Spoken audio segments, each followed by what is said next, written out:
акҳои ма, додарои ма расули акрам саллаллоҳу алайҳи васалам 14 рӯз беморӣ кашидагиям. чанд рӯз? 14 рӯз.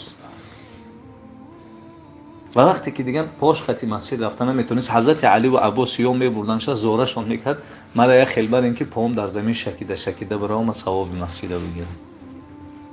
рӯзи якшанбе бениҳоят бемории пайғамбармон зиёд шид, буланд шид, ҳарорати баданаш баланд шид.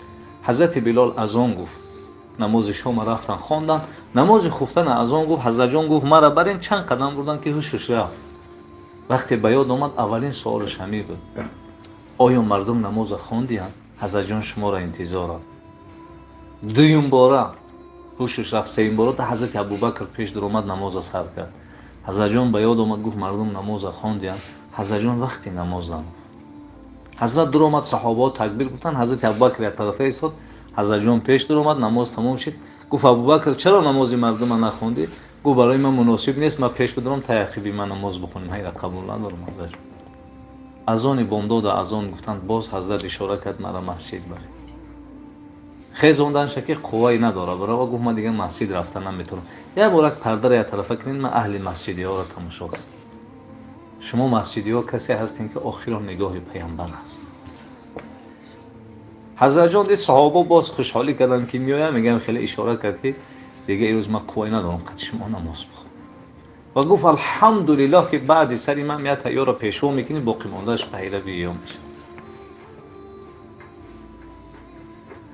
афтоб буромад, оиша модар мега ман эҳсос кардам ҳазрати ҷибриил меҳмон шид. гуфтан дидиш? гуфт ҳамун оятҳои қуръон нозил мешид, баданаш гарм мешид, ҳазрат ҳамун хел шид. ҷибриил омад, гуфт расулуллоҳ худо саломат мега. ва баъди салом мега бандаи ман ихтиёр дора, буфораш дунё, буфораш пеши ман омадан. лекин ҳамин қабул гӯ ки ман иштиёқи дидори ҳабибам дорам. гуфт бародар ҷибриил, албатта ман пеши худо рафтана ихтиёр дорам, ки ариза дорам. аризаҳо чи аст? гуфт худо баъди сари ман болои уммати ман чӣ кор мекунад? ҷибриил мақсадат чи аст? расулуллоҳ бугӯ, ошкор бугӯ. худоё чӣ хел умматҳои пешина ҳалок кард, худо умматҳои маро накард. гуфт ариза қабул аст. боз хоҳиш дорӣ? гуфт ҳамин шафоати уммати гунаҳгора худо дар дасти ман буд. гуфт худо мега агар умматҳои муҳаммад танбалӣ накунанд, пеш аз мирданашон 7 рӯз пеш товба кунанд, мебахшимшон. бародар ҷибриил 7 рӯз дер мешавад. гуфт 3 рӯз, гуфт 3 рӯзам дер аст. гуфт ҳадди ақал пеш аз ое ки мард дар ҳашм ғарғара мекунад, як бор калимаи шаҳодат авад. ман тайёрам, азроила бугӯ буд. оиша модар мега ман эҳсос кардам азроила омад. гуфтан азроила дидӣ? гуфт рухсорҳои мубораки пайғамбар сирх буд, сирхи рӯш рафт, ранг рӯш кам мегуфт. дигар садои пайғамбар намебаромад, аз лабҳош мефаҳмидам чӣ мегӯяд. ҳамон вақт мега бародару даромад дар дасташ чӯи мисвок буд, мега ишора кард ки чӯи мисвока буд. хост ба дандонош мулоим бикунад, пайғамбар ҳамон қуввае надошт ки ҳамон чӯ мулоим шавад. оиша модар мега ай дасташ гирифтам, ба дандонон мулоим кардам, боз дар дасташ додам. нафасҳои чуқур мекашад, дигар садош намебарад. ҳамту мега дандоношам хеле мисвока тоза кардам. ҳамиқа гуфт ла илаҳа иллаллоҳ инна лилмавти сакарот. худои марги ту бисёр мушкилиҳо доштааст. оиша модар мега ман қабзи ҷонам мега эҳсос кардам. гуфтан чӣ хел? гуфт ҳамон ҷое ки азроил қабзи ҷон кард, ҳазратҷон тоқат накард, ҳамин ҷое саршо овард, дар оғӯши ман буд. гуфт худоё ин сактаи болои ман овардӣ, ҳозир ман худ медонам, ту медонӣ, ҳеҷ кас намедонад. ман тоқати ира дорам. умматҳом триллиону миллионҳое ҳастану бо пайдо мешаванд, худоё ин сактаи ҷони ҳамеро болои ман биёр, ман ишам қабул дорам. не ки ин сактаи болои ман овардӣ, болои умматам набар, ки ман тоқат карда намедонам. ҳазратҷон мегам ки дастша бардошт, гуфт ар-рафиқул аъла, дасташ ба замин афтод ва ҳазрат ҷона ба аллоҳ таслим. саҳобаҳо ҳама мега гирьяу нола, ҳатто ҳазрати умар шамшер дагирифта. валлоҳи касе буга агар муҳаммад аз дунё гузашта, сарша аз бадан ҷудо мекард. муҳаммад саллаллоҳу алайҳи ва саллам пеши худо рафта бо меояд, ҳеҷ ка дилоқ намешавад букад. ҳазрат гуфта буд оиша ман аз дунё гузаштам, мара тоқа бимонед. гуфт чаро? гуфт аввал ҷанозаи маро бародарам ҷибриил мехонад. ҳазрати абубакр хона нарасида садои саҳобаро шинид, давида омад. дар рӯи хона даромад ки болои муборак чодар партофтаги чодар як тарафа кард, аз пешониш як буса кард. والله زیبا بودی حالا زیباتر شدی. بیرون برآمد گفت هر کسی خدا را اطاعت میکنه خدا هرگز نمیمیره و هم کسی که اطاعت محمد میکرد خبر بود که محمد از دنیا گذشت. حضرت عمر میگه وفات رسول الله آیاتایی که برای وفات رسول الله دلالت میکنه ایادی ما برو آورد. میگه خیال کردم همین آیات ها به ابوبکر نازل شده. میگه آیات ها پیش بود. گفتن قبر پیامبر کی میکنن؟ گفتن ابو طلحه. حضرت ابو طلحه قبر پیامبر کندن. حضرت عباس یا شوشتن شد. جنازه‌اش تا زمان حضرت عمر گروه گروه میخوندن. آخران انسان از قبر رسول الله برآمد. این فضل ابن عباس بود. و گفتن بالای پیامبر کی خاک میپرتاید؟ بلال فریاد کرد الله اکبر الله اکبر. فاطمه آمد بلال تو عاشق پدری من میگن تو دروغگو بوده دل چی خشید بالای تیم خاک برد. فاطمه گفت گپ نگو آخه فرمان خدا است منها خلقناکم از خاک خلق شده و فیها نعیدکم خاک دم میآیین یک بار دیگه از خاک میخیزید. فاطمه گفت بلال میدونی چه مصیبت بالای ما اومده است؟ صبت علی مصائب لو انها صبت علی الایام سرنا لیالی. فاطمه مرد عادی نبود. اینقدر مصیبت بالای ما اومده است اگر این مصیبت بالای روز به روز طاقت نمیکنه تبدیل به شب میشه. وقتی منزلم تمام شد وقتی نماز شد حضرت ابوبکر گفت ارحنا یا بلال. بلال از اون بگو قرائت کن. حضرت جان گفت مرا دیگه نگو از اون بگو من یک سوال دارم. گفت سوال چیه؟ گفت یک زمان من غلام بودم تو مرا آزاد کردگی من اینو قبول دارم. همون وقتی مرا آزاد کردی برای خدا آزاد کردی یا برای خودت؟ چرا گفتی سوال میتی؟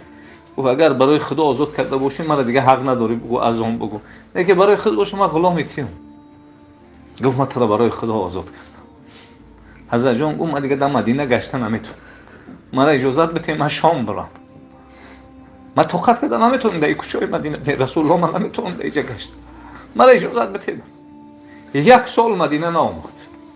شب رسول الله در خوابش اومد بلال ما مفتون تیم یک ورق زیارتمون نمیویم. سحر حضرت ای خواب خیس میگه سوارش دم ندادن مدینه منوره آمد. مدینه در آمد میگه وقتی قبر پیامبر صلی الله علیه و سلم وقتی قدر محکم نبود. بالای قبر پیامبر رفت میگه می قفس سینه‌اش در قبر پیامبر مون. حضرت جان اینا ما آمد. میگه روحش در قبر پیامبر صلی الله علیه و سلم. حضرت جان ما آمدم زیارت شما آمد. درد دل میکرد. از سر منزل خست میگه امام حسن و امام حسین گفتن چی میشه که از اون در وقت بابامون میگفتی عبارت بگو دیگه نبیرای رسول الله را رد کردن نتونست. حضرت بلال از اون وقتی از اون گفت میگه تمام مردم مدینه جمع شدن و احتجت المدینه. میگه مدینه در لرزه در آمد. حتی زنها گفتن بعث محمد زنده شده. ما این آواز همون وقت میشید. حضرت بلال گفتن اشهد ان محمد رسول الله. یه بار فکر کردن که با رسول الله چی میگشتن. پوشش رفت به زمین افتاد. صحابه گفتن واه مصیبت ها بلال ما را یتیم میکنه. گفت برای ما گریه نکنید. ما از روزی که قطعی پیامبر عهد کردم من یگام سنت ترک نکردم. شما به حال خودتون گریه کردین چند سنت اجرا کردین چند تا را ترک کردین. ما فردا باز با محمد و صحابه های محمد ملاقات میکنیم. گفت و با این درد حضرت بلال هم از دنیا رفت. پس رسول اکرم صلی الله علیه و سلم 23 سال برادرای ما فیصله زندگیش نگاه بکنین. سربلندی جوره هاش میخواست که رفیقاش سربلند داشت. یکی از قصه ها و صحابه ها را واقعش نقل میکنه. میگه تا حال من ایمان نداشتم اینقدر نسبت محمد صلی الله علیه و سلم نفرت داشتم و یک زن نغز دیدم یک دختره که وایم میگه نفرت داشت و یا شرط مون امی کارچه را زهر آلود میکنی قفس سینه محمد پاره میکنی من عروسی تو هست. عاشق است دیگه.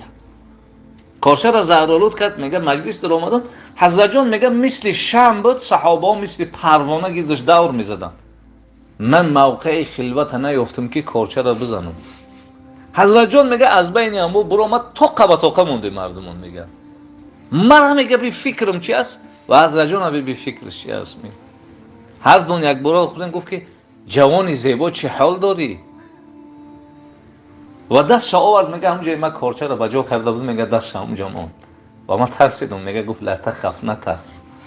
میگه دستش بالای قفس سینه ما بود. لبهاش به دعا مشغول بود و دعاش چی بود؟ خدایا از قلب این جوان وسوسه شیطنت دور کن و قلب این جوان میلان به سوی اسلام کن. حضرت جان خواستن دستش بگیرن، میگه آغوش کردم. حضرت جان دست نگی. چرا؟ از دست تو بوی خدا و جنت میآید. اشهد ان لا اله الا الله و اشهد انک رسول الله. وقتی بیرون برآمد اون زن گفت آیا شرط اجرا کردی؟ گفت قطعا گپ نزن. گفت از زبان تو شیطان حرف میزنه. گفت به آواز کن التماس، از زبان شما گفت شیطان حرف میزنه. گفت نگاه تو دیگه برای من حرام است. لحظه ایمان قبول کرد. چقدر اسلام استوار است. و این روز اجداد و اولاد من و شما مسلمان، اجداد و اولاد من و شما مسلمان. حضرت عمر رضی الله تعالی عنه، این روز نام شما بگیرم یک بار جگرتون رو تکان میته. میدونین پیش از اسلام حضرت عمر چقدر پیامبر صلی الله علیه و سلم ناراحتی آورده است. حضرت عمر میگه عظمت دشمن سخت بالای حبیب خدا کسی نبود. روز میگه حضرت جان مرا زاره کرد، ای بچه خطا، یه لحظه مرا تنها مون مادر که هر نماز بخون. نعوذ بالله میگه من روز دیدم رسول الله نماز خونده است، با دلم گفتم این شاعر بی شعر خونده است. حالا تلفظ نکردم. میگه دلم قطعی میگه خدا رسول الله میگه می آیات خوان بسم الله الرحمن الرحیم و ما هو بقول شاعر. سخنای محمد سخنای شاعران نیست. حضرت عمر میگه گفتم این فالبین بود، این مرا فهمید. میگه دویم جواب بخون و ما هو بقول کاهن. سخنای محمد سخنای فالبینا هم نیست. حضرت عمر میگه والله گفتم که این مرد کسی از صاحب داره. من فکر کردم الکی جوابامو گرفته استم. بعد یعنی میگه من 6 سال بعد مسلمان شد. حضرت علی میگه روز حضرت جعفر هجرت کرد، ما برو آمدم یک کمپی رفته است. گفتم مادر کجا میری؟ گفت عمر مسلمان نشدی؟ زمین خدا بسیاره، میرم یه سرزمین دیگه. زنک ای صفا. حضرت عمر گفت که در پناه خدا باشی. وقتی نام الله گرفت زن ای سفرش گشت آمد گفت مردک جان حیده مبکه عمر نام خدا را گرفته است. گفت زنک خوب ساده قسم به خدا خریب و به عمر مسلمان میشه. عمر مسلمان نمیشه. و شب کار دا گرفت. سحر برو آمد گفتن کجا میری؟ گفت یک کس با یک کس میرم محمد میکشم، اولادای محمد مرا میکشن، باقی مانده عربا آرام میشه. صحابه گفت اگر تو مسلمان کشی برو خواهرت بکش، خواهر پناهی مسلمان شدگی است. گفت این تا اوجا میروه من در آبرم رسول الله را بگم که عمر آمده است. وقتی عمر شمشیر در میبرورد از غلاف تا به مقصدش نمیرسید دوباره نمیموند. آمد گفت حضرت جان عمر آمده است. رسول الله پروا نداره، حیران میشن که از عمر همه تشویش بود. زیرا حضرت عمر همون شب قصد کشتن رسول الله را کرد. همون شب رسول الله این دعا را کرد. رفت به پیش خانه ابوجهل و عمر گذشت. گفت خدایا اسلام مرا زینت بده به احد عمرین. حمید تایدش مسلمان و اسلام مرا زینت بده. گفتن عمر آمده است. حضرت یقین کرد که داشت در حق کی قبوله؟ حضرت عمر رضی الله تعالی عنه. امیر حمزه رضی الله تعالی عنه گفت خوب عمره میبینیم نیتش خوب باشه خوب، نه که اگر نیتش خوب نباشه پاره پارش میکنه. حضرت عمر آمدن ایمان آورد. روز حضرت عمر گریه کرد. رسول الله گفت عمر چرا گریه داری؟ گفت حضرت جان همین کارهای پیش از اسلام مرا ناراحت میکنه. گفت کدام کارو؟ گفت خودت میدونی که من مشهور بودم دخترها را زنده به زنده زیر خاک کردم. من 20 تا دختر زیر خاک کردم. 17 تا شیخ دم نیست، دخترای رفیقم 3 تا شیخ من. 3 تاش 2 تاشم پروانه دادم. دخترچه سیما وقتی گرفتم صحرا میرفتم، دخترچه ناز میکرد با پدرش استراحت رفته. گیرگیردی ما بازی میکرد. من قبرش میکندم، خاکا در ریشای ما میچسبید. میومد آتجان گفته ریشای ما را تازه میکرد و نمیدونست که قبرش است. و ماندمش با چیزی وزبین زدمش ناله کرد. آتجان من چی گناه کردم این معامله را نسبتی من میکرد. هر بار همین جای قصه دا میومد رسول الله چی میگفت؟ اعید یا عمر. عمر یه بار دیگه قصه تا ایسر کرد. همین جا میرسید رسول گفت عمر اگر اسلام قبول نمیکردی آتش جهنم انتظارت بود. و این اسلامی کارایت را از بین برد.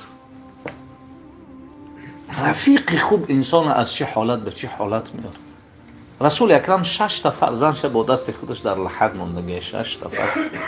بچه‌ش ابراهیم 8 ماه بچه که در لحد میموند. حضرت عمر میگه نگاه کردم همین خیلی گریه داره که از پشت حرکت تری ریش میبینی. یا صحابه گفت حضرت جان ما را میگه گریه نکن، خودت گریه داری کو؟ گفت خدایا بمبری. گفت در روز ماتم مادر دیگه این ششم فرزند من در لحد میمون. من دیگه آبای دیده من نمیتونم قپیدم، من دیگه قلب من قپیده نمیتونم. لیکن من سخنی نمیگم، ای سخنی من خدا خفه شد. و بخی گوش همون کودک دا گفت که ابراهیم جان حال خدا میپرسد بنده ای که هستی و امتی که هستی و کدام دین ده هستی. وقتی گشت نگاه کرد عمر گریه داره. گفت عمر چرا گریه میکنی؟ گفت حضرت جان خدای کودک بپرسه مرا میمونم، اگر خدا مرا بپرسه من چی جواب میدم؟ روز رسول الله صلی الله علیه و سلم حضرت عمر هم خیلی با علم تماشا میکرد. گفت حضرت جان مرا چی علم قد تماشا کردی؟ گفت عمر همین فکر دارم که روز تو میبری و رفیقات زیر خاکت میکنن تا قمه مونند میآیند تو او دو پرسنده میای میپرسه تو چی جواب میداده باشی؟ من همون فکر دارم. حضرت جان گفت همین عقل دارم خدا دوباره مدا میته. گفت بله. او با همین عقل شناختمش با میشناسم. حضرت جان گفت عمر من میدونم تو چی جواب میدی. گفت چی؟ گفت همیشه تو را میپرسن خدای تو کی است؟ او را سوال میده اول خودتون بگین که خدای شما کی است که میگین مرا میپرسن. روز حضرت عمر پیامبر دست خفید. گفت عمر مرا دوست میداری؟ گفت بله حضرت جان. گفت مرا زیاد دوست میداری اوتتا؟ گفت شما را اوچت هر کسی را میگفت آخرون مرا زیاد دوست میداری یا خطا؟ حضرت جان من خمایت زیاد دوست میدارم. گفت حالم ایمانت کامل نیست. بیرون برآمد بچه‌ش تشویش. گفت آتا جان چرا تشویشی؟ گفت رسول الله میخواد سوال داد میخواد جواب دادم. چرا؟ گفت آتا جان نگفتی رسول الله تو را زیاد دوست میدارم؟ بچه‌م گفت ولی این نفس ما دو سوال میکنه. ای نفس خطاب، ای نفس عمر، تو پگه پیش خدا میری با عملای خودت میری و با شفاعت پیامبر؟ گفت آتا جان نفس چی؟ گفت نفسم گفت من با عمل عملایت نیستم، من با آرزو و شفاعت پیامبر پیش خدا میرم. و دویم سوال گفتم این نفس تو زیاد محتاج به من یا پیامبر؟ گفت نفس چی؟ گفت نفسم گفت که ای عمر از تو هم زیاد محتاج به پیامبر. دوباره اومد دستی پیامبر قپید. حضرت جان گفت از خودم دام تو برای من عزیزی.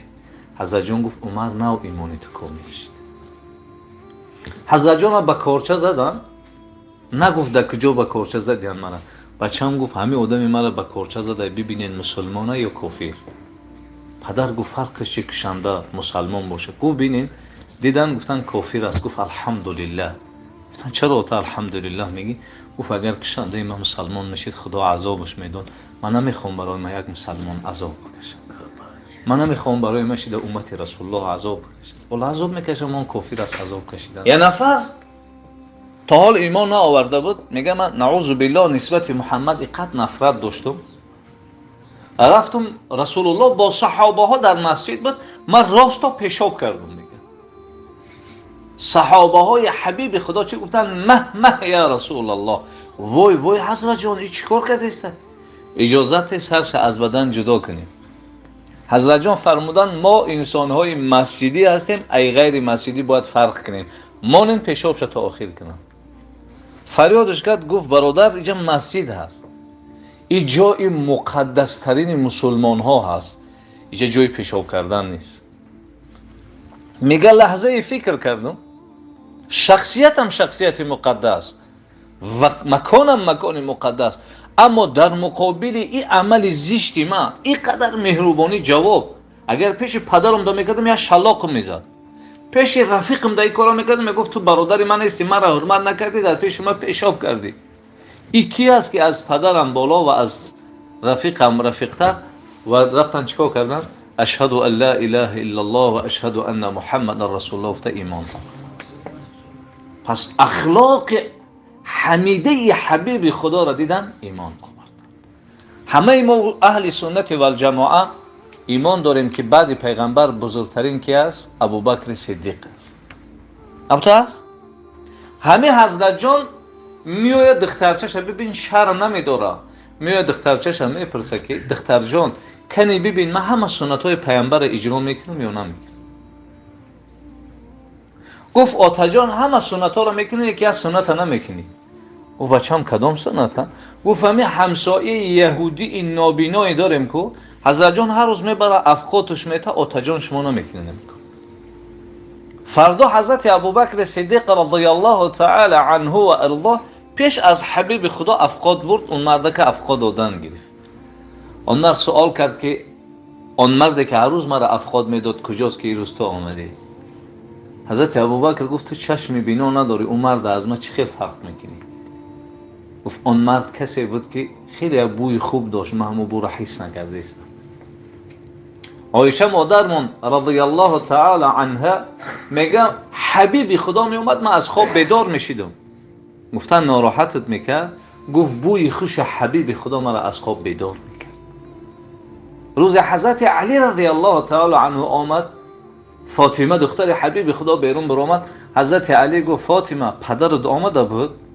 گفت کسی خبرت کرد؟ گفت نه، بوی خوش و شالم در خانه ماندگی هست. حضرت جان عجیب بوی زیبا داشتن. دویم گفت وای مرد نسبت من خیلی مهربانی میکرد، تو نتونستی مهربانی کرده. و سوم گفت ای دستی او، من هر چیزی میخوردم معدم حل میکرد، ولی مرا معدم حل نداره، تو او مرد نیستی. حضرت ابوبکر حیران ماند، گفت پدر با او مرد صحبت میکردی یا نمیکردی؟ گفت بله.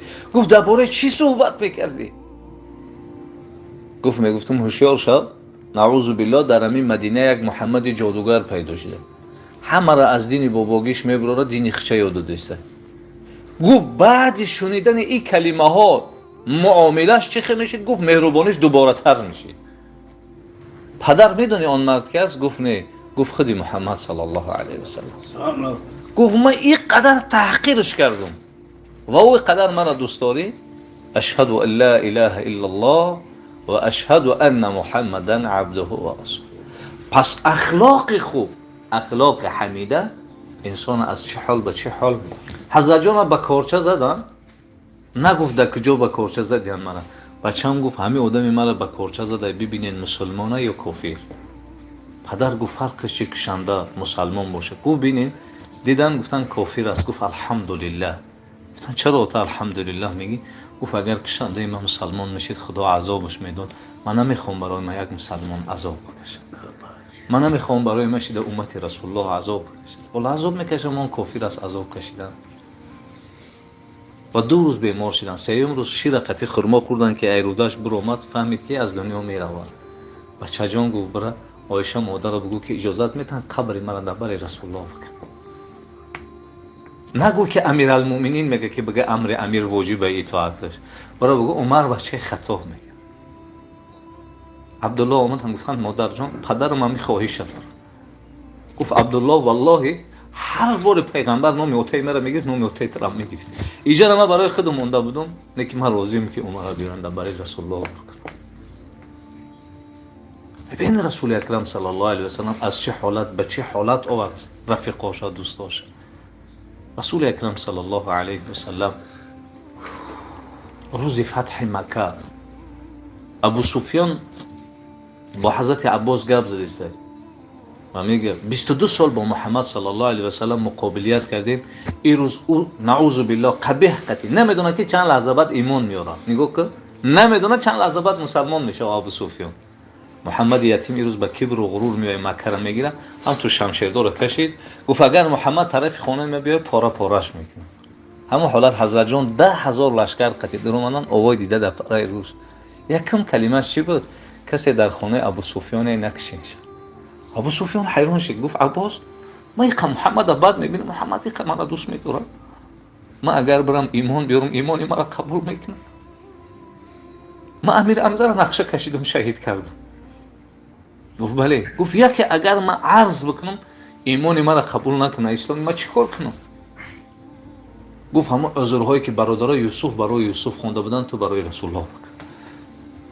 حضرت جان آمدن گفتن بلال مقدس ترین مکان حالی در نزد خدا مکه، لیکن ای بلال حالی تو در نزد خدا ای مکه هم بزرگی، خیلی بالای مکه برو اذان بو. ابو سفیان دید بلال اذان گفت، گفت عباس واقعا دین محمد دین حق است. گفت چرا؟ گفت غلام سیاه دیدی زمانی در خاک خون آغشته بود، بزرگی دین ابی غلام ای کجا کجا برد، ما از کجا به کجا. و آمد رو پروی رسول الله عرض کرد. حضرت جان رو گردوندن 3 بار 4 بار همون عذرها را کرد. همون جواب حضرت یوسف برای برادراش داده بود، رسول الله برای ابو سفیان.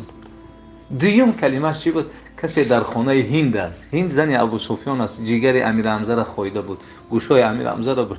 گفت کسی در خانه هند است نکشین شد. هند گفت اینقدر روز محمد مرا احترام کرد، او هم اومد مسلمان شد. بچه ابو جهل گریخت.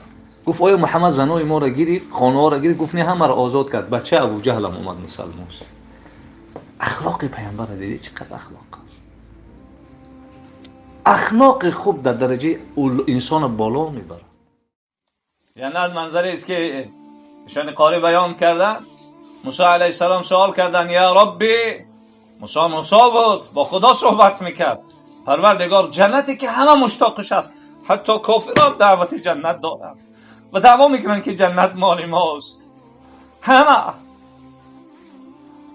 گفت خدایا این جنت چی منظری است؟ همه آرزو داره، همه هوس داره. میتونی که اندازش بیان کنی که جنت چقدر مقام و مرتبه داره؟ پسترین شب بگو پروردگارا. گفت موسی پسترین اهل جنت مثل پادشاه های دنیا. موسی شفق زیاد میشه، پروردگارا بالاترین شب بگو. الله رب العزت میگه موسی حالا بالاترین اهل جنت، نه چشم دیده، نه گوش شنویده است، حتی تصورش هم در قلب کسی نیست. ایشان قاری حدیث را بیان کردن کمترین اهل جنت.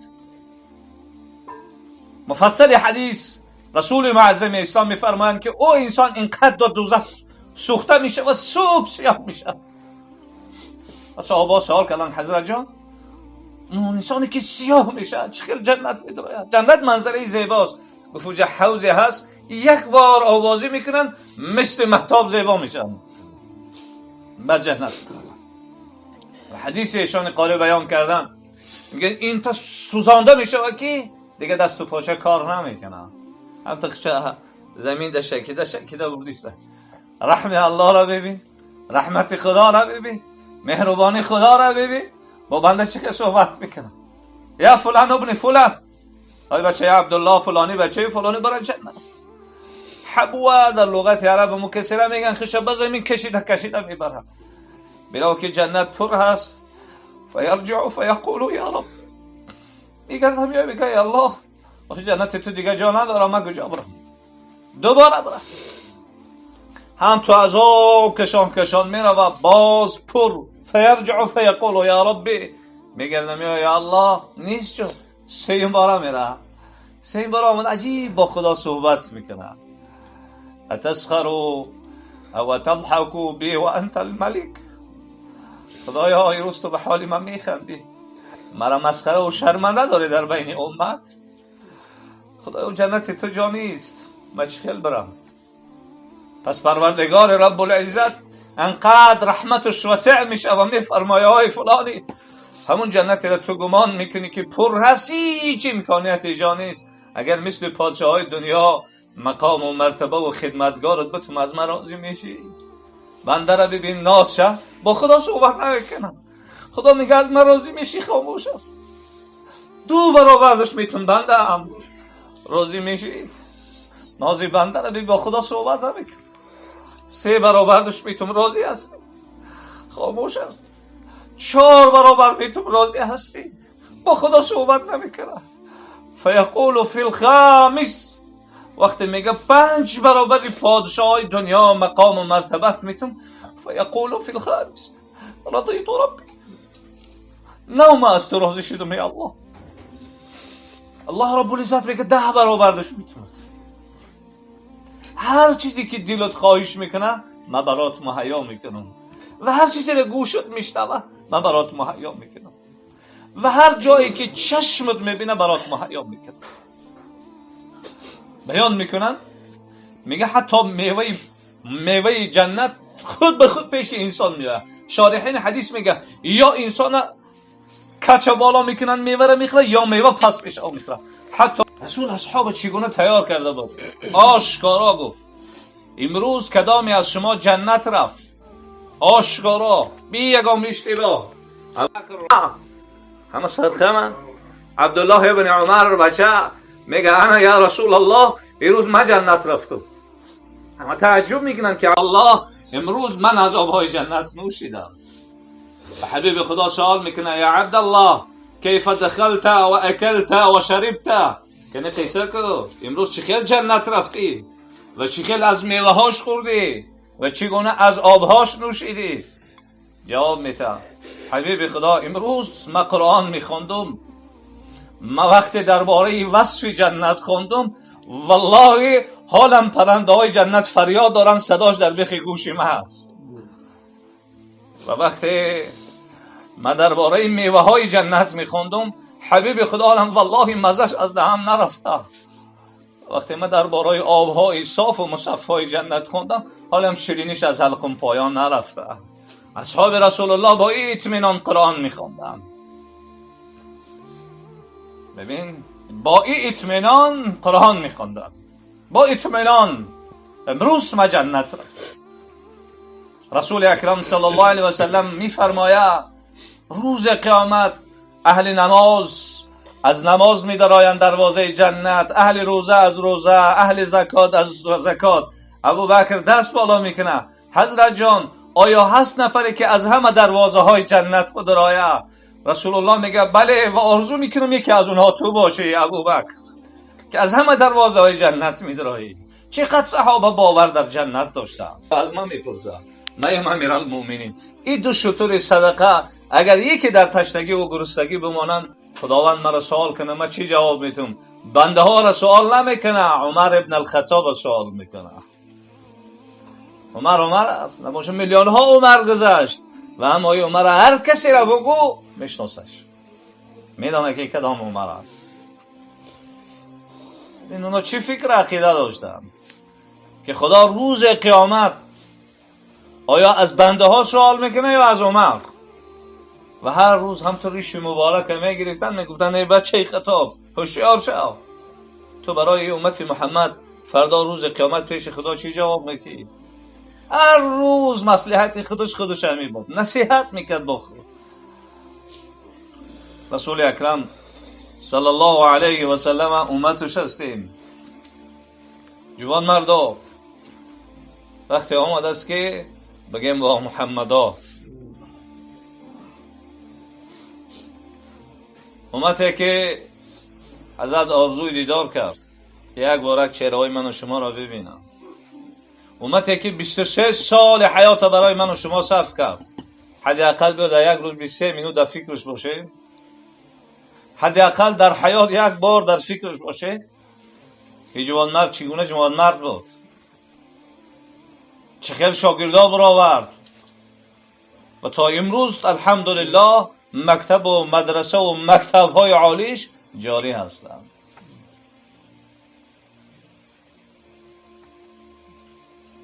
صحابه بودن که میگه وقتی دید نیزه آمده است جانب رسول اکرم صلی الله علیه و سلم تنها مجروحن، هیچ امکانیت دفاع کردن نداره، انگشتاش هم میگه 3 تا انگشتش میگه پرید رفت.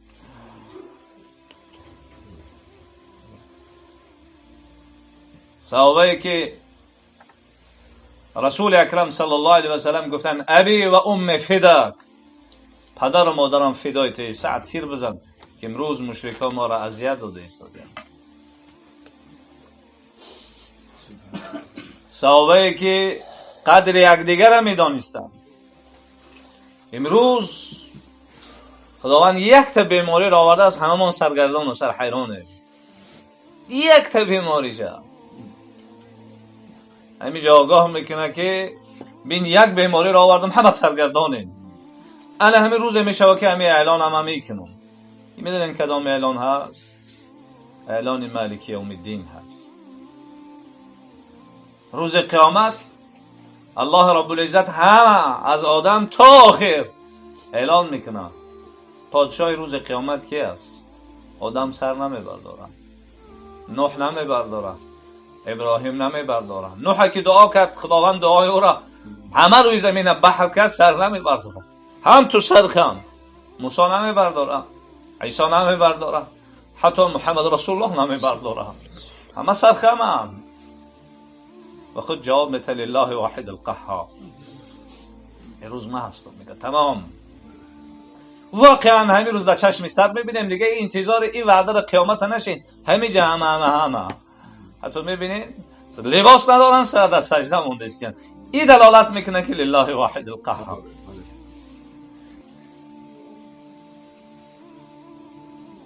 این من شما را آگاه میکنه که صحابه بزرگوار با چگونه عقیده و فکر در عبادت می نشست. رسول الله بخیل نبود، سخی بود. حتی روز خداوند جبرئیل فرستاد که بره رسول الله را بگو که ابوبکر سلام بگه و بعد بگه که خدا میگه من ای ابوبکر راضیم. کنی ابوبکر پرسید ای خدا راضی است یا نه؟ چقدر رسول الله خوشحال میشه که خدا به برادرش سلام میگه. ابوبکر مبارک چه خدا تو را سلام میگه و بعد میگه من از ابوبکر راضیم. کنی ابوبکر پرسید ای خدا راضی است یا نه؟ وای وای گفت فضل جون من نبودم خدا مرا پیدا کرد و باز میگه از من راضی. من چه از او خدا راضی نباش و از تو پیغمبر نازنین راضی نباش و از این دین مقدس اسلام راضی نباش. من راضی هستم. برادر بزرگوار، رفیق خوب انسان با کجاها میبرد؟ تصور بکن رسول اکرم صلی الله علیه و سلم چه نعمت بزرگ بالای من و شما بودن. از من نعمت بزرگ بالای ما و شما رسول اکرم صلی الله علیه و سلم بود. تصور بکن صحابه را ما تعریفاش شما را گفتم. حضرت یکی از صحابه پیامبر روایت میکنه که ما رسول الله صلی الله علیه و سلم دیدم قبرستان زیارت رفتن. چی گفتن؟ السلام علیکم اهل القبور، سلام بر شما این مردم قبرستان. انتم لنا سلف، شما پیش از ما گذشته و اگر الله بخواد ما هم با شما نزدیک میشیم. همونجا گفتن دوست میدارم برادرام رو ببینم. صحابه گفتن حضرت جان ما برادرات نیستیم، ما رفیقات نیستیم. گفت شما صحابه های من حضرت جان رفیقات کیان؟ گفت حالا پیدا نشدیم. حضرت جان اونا نیستن، چه میشناسیشون؟ یا آدم 100 تا اسب سیاه داشته باشه، اسب پیشانی قشقه، همون اسبش معلوم نیست. گفت معلوم است. گفت همون رفیقایی که ما آرزو دارم ببینیمشون در این دنیا نصیب نمیشه. فانهم یاتی یوم القیامه، او روز قیامت میارن دستا و پیشانی هاشون نورانی است. ما پیشوازی ها میبرم. میدونین نور از کجا پیدا میشه؟ یک قربای آب تاراتی که 2 روبل هم قدر نداره. پیامبر صلی الله علیه و سلم کسی در این دنیا تورات میکنه میگه آرزو کاش که میدیدم شب، لیکن در این دنیا نمیشه. روز قیامت فرات هم میدونین اکای ما چه وقتی ماشین شه عروس میاد کودکا شادی کرده دویده میرون. پیامبر آرزو کرد که کاش که ما و شما را میدید، کاش که این آرزو را ما میکردیم یک بار پیغمبر را میدیدیم. برادرای خوب میدونین چه خبر خوب است؟ پیامبر صلی الله علیه و سلم میگه که روایت مسلم شریف از جنتی ها جنت میدونن، بعضی رفیقاشون نمیبینن ناله میکنن ای خدا آخر ما در جنتیم، رفیقای ما قطعا نماز میخونن در دوزخ هم، ما نمیخوایم به او جنت بریم. خدا میگه وارو بریم بیاریم. وقتی که سر میشه و حساب عرش الهی را میمونن، حضرت آدم از اون طرف میمونن و آدم را حساب میکنن و یک نفر میگن به طرف دوزخ بره. حضرت آدم میگه میخه عرقای کلام میکنه و آبای دیگهش میریز. میگه من یارو خلاص کردن نمیتونم. محمد در کجا است که بیا یارو خلاص کنه؟ محمد فریاد کرد. رسول اکرم صلی الله علیه و سلم میاد پیش ملائکه‌ای که بود و طرف دوزخ اینا نبرین دوزخ. حضرت خودت میدونی ما رو خدا چقدر تعریف کرده که هر گپی بگه ما گپشم میگیم. میگه حضرت جان همین خیر دست چپش خطریش همه قبل طرف عرش خدا نگاه میکنه. میگه خدای تو مرا وعده کرده بودی که من تو درباره امتات راضی کنی.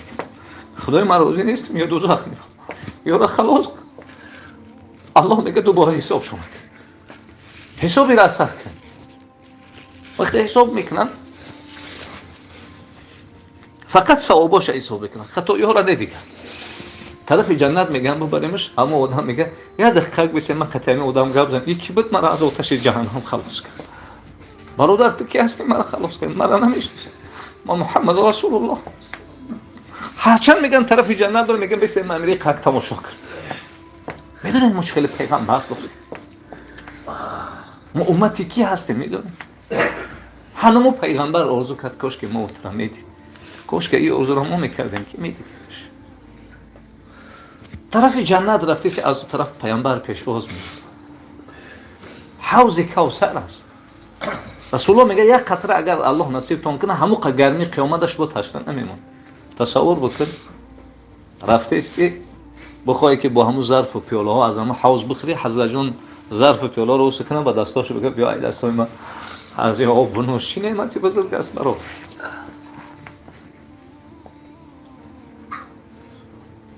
کار خدا به حکمت نیست.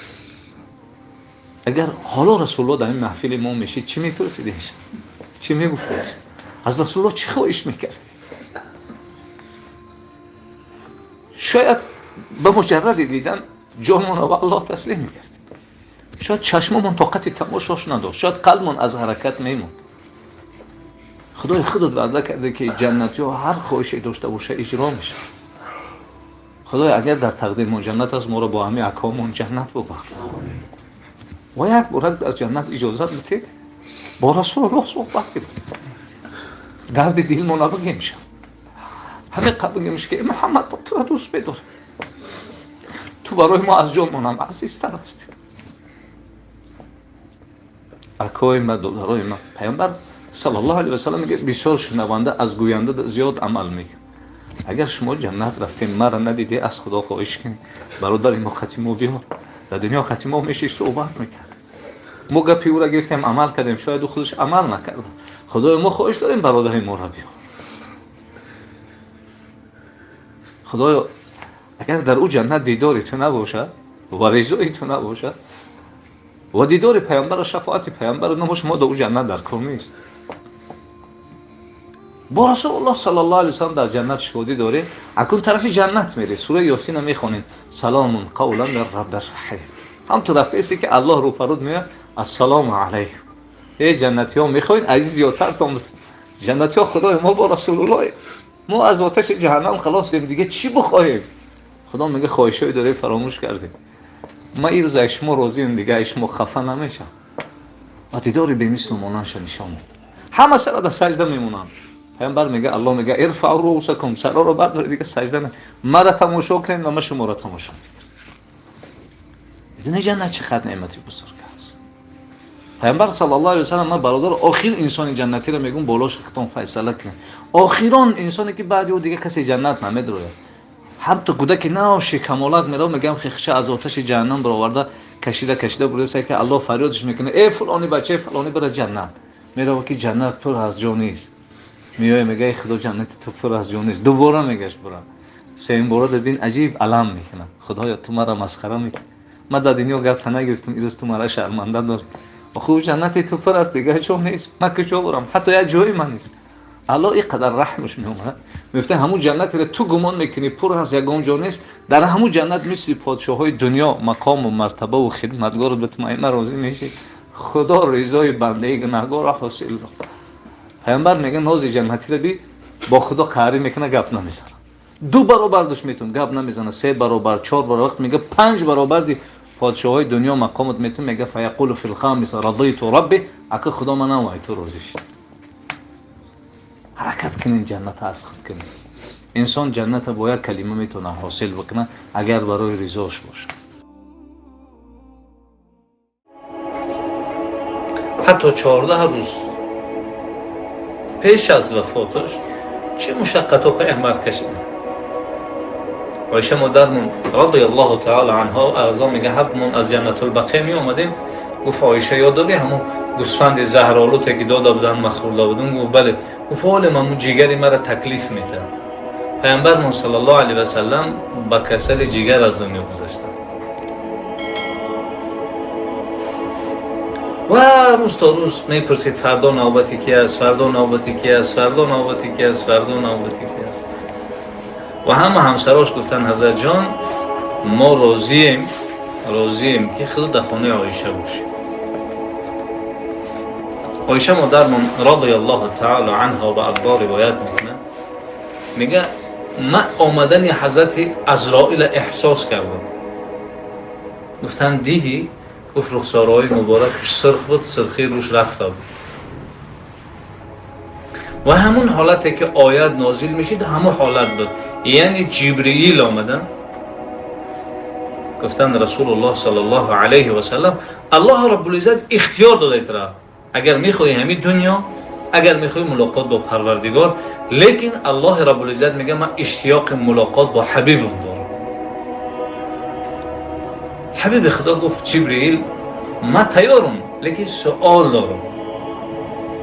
خدا بعد سری من همین بالای امتی من چیکار میکنم؟ نگفت کودکی من بالای امتی من چیکار میکنم؟ گفت از چی میترسی؟ گفت خیلی امتهای پیشین سنگ و خوب و خرج دیدن ما خواهش دارم که امتای ما هم خیلی نسن لا حول ولا قوة. گفت خواهش اجراست. خواهش داریم گفت همین شفاعت امت خدا دست میاد. الله رب العزت میگه اگر امتهای محمد تنبلی نکنن پیش از مردنشون 7 روز پیش توبه بکنن میبخشمشون.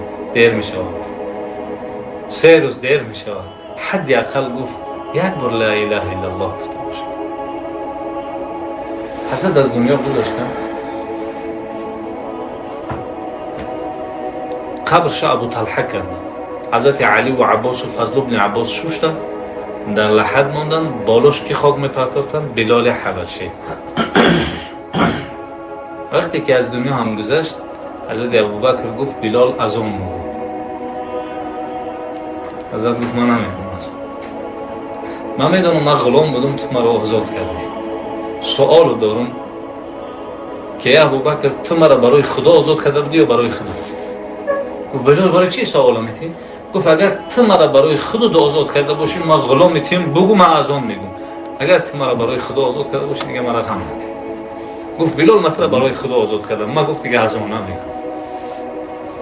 حضرت عمر رضی الله تعالی عنه گفتش از آن بگو نگفت و از خلیفه اجازه گرفت که ما دیگه طاقت کردن نمیتونم در مدینه مرا اجازه بده طرف شام برم. و مدت گذشت میگه شب رسول اکرم صلی الله علیه و سلم در خوابش در اومد. گفت چرا یک بار زیارت ما نمیری؟ حضرت بلال رضی الله تعالی عنه میگه سحر دیگه سوار شد میگه حتی دم نمیداد. میگه یا وقتی پیش قبر پیامبر صلی الله علیه و سلم اومد میگه روحاش در قبر پیامبر میموند. حضرت جان ما اومدم زیارت نبیروهای پیامبر صلی الله علیه و سلم ترمذی گرفت است. میگه گفتم که از اون بگو. حضرت میگه دیگه گپای نبیروها را رد کردن نتونست. خیس از اون گفت وقتی گفت اشهد ان محمد رسول الله. حضرت بلال یک بار یاد آورد که با رسول الله چه خیلی میگشت. پوشش رفت میگه به زمین افتاد. رفیقاش گفتن بلال ما را یتیم میکنن. اما بلال که واقعا عاشق بود چی گفت؟ من فردا با محمد و اصحاب محمد ملاقات میکنم. جان به الله تسلیم کرد. در شبکه ابونه شدن را فراموش نکنید، زیرا در شبکه ابونه شدن شما نه تنها به خود یک چیز نمیگیرید، شما از آن شخصانی میشوید که دینمان را پهن میکنید. یک صحابه را زن روایت گوش بکنید. صحابه زن پیش پیامبر صلی الله علیه و سلم اومد گفت این زنی تو من زنا کردم. حضرت قانون خدا را بالای من جاری که مرا سنگسار. پیغمبر رو گردن گفتن شاید دستی ترا قبیده باشه. گفت من زنا کردم. گفت شاید آغوشت کرده باشه. گفت من زنا کردم. گفت شاید بوست کرده باشه. هر بار پیغمبر انکار میکرد او اقرار میکرد. و پیغمبر گفت قانون خدا را بالاش جاری کنید. وقتی میخواستن گفتن حضرت جان حامله. حضرت گفت تو حامله یا باید سنگسار نشه برو. و وقتی کودک تولد شد در یه لحظه پیچان حضرت جان گفت من کودک به دنیا آوردم قانون خدا را بالای من جاری. حضرت گفت این شیر میخوره.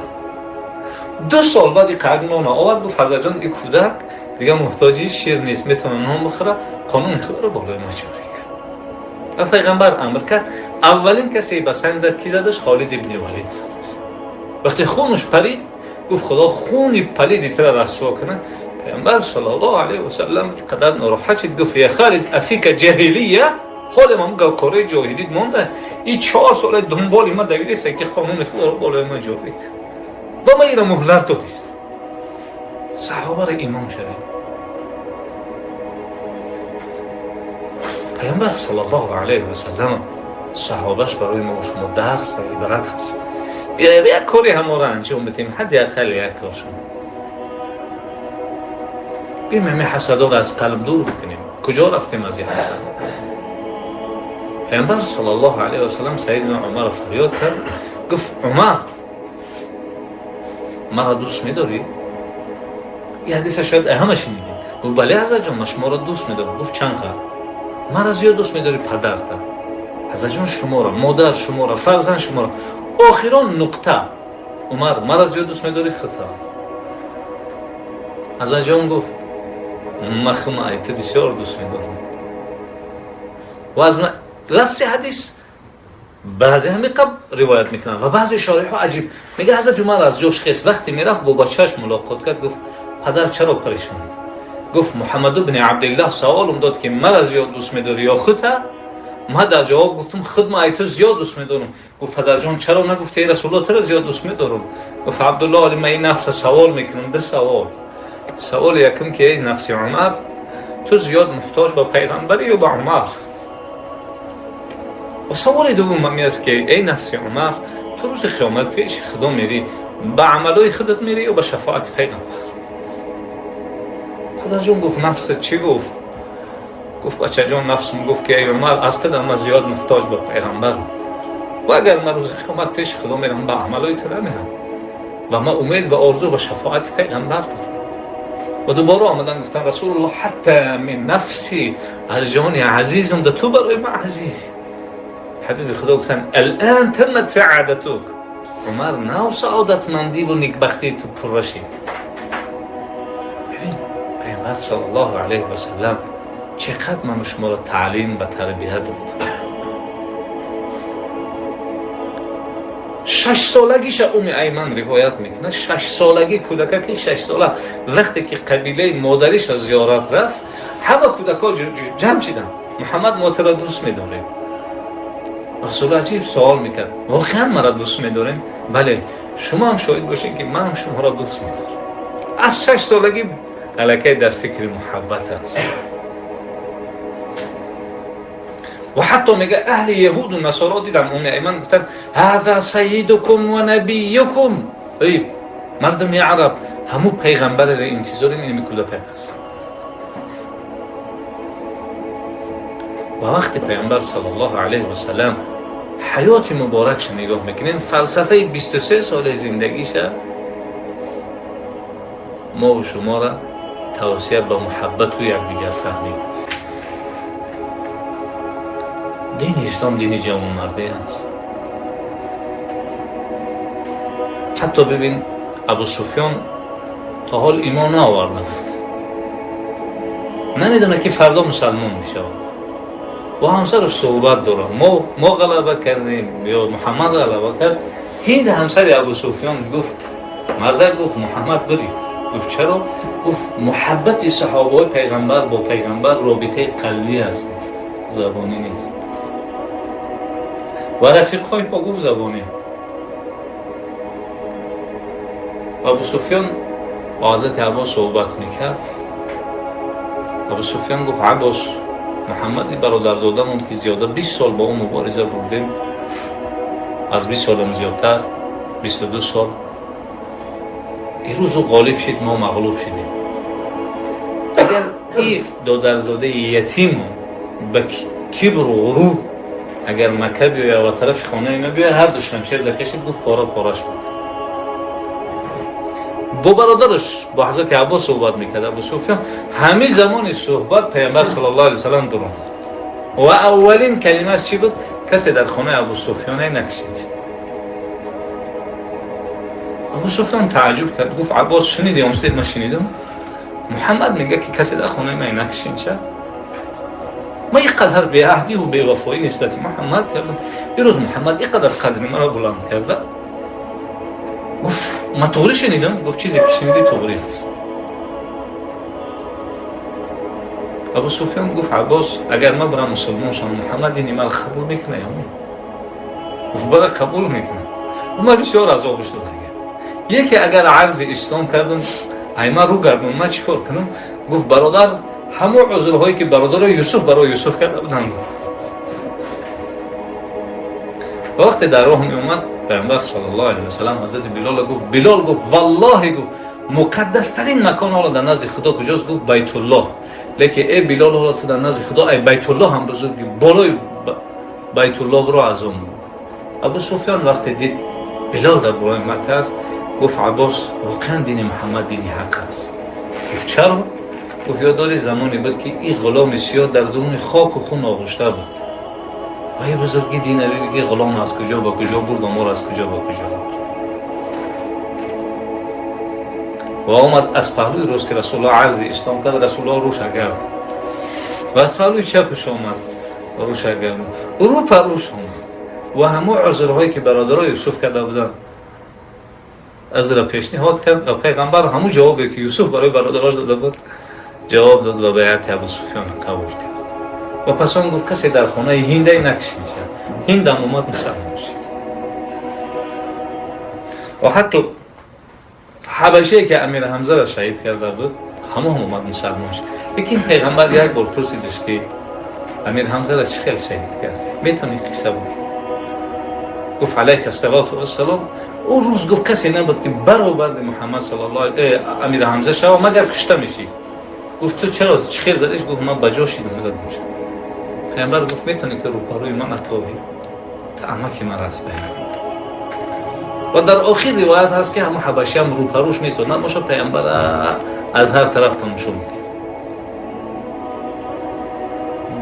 دین حق است. هندگی جگر امیر حمزه را مکیده بود امو را بخشید.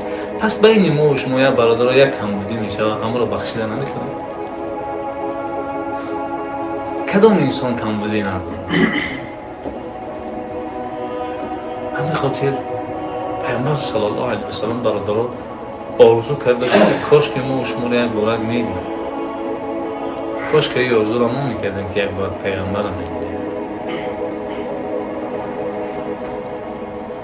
یکی از صحابه پیغمبر صلی الله علیه و سلم در همین جنگ احد بود میگه از این مردم 3 بچه‌ش میگه آورد پیغمبر صلی الله علیه و سلم یادم چه خودش چلاق بود میگه رفته سه بود پیغمبر خودش کرد گفت آخه بالای تو دفاعی فرض نیست. گفت کجا میگی؟ گفت نمیدونم حضرت جان پام چلاق است من معذورم. یکی من والله گفت بوی جنت این طرف احد نیست حضرت جان ما به خاطر رفته سنگم شهید شما روز قیامت پیش خدا پای سواری میکنم. پیامبر میگه اولین کسی شهید شده همون شد. والله دیدمش میگه جنت رفته است بود پاش سواری. پیغمبر دوست داشت.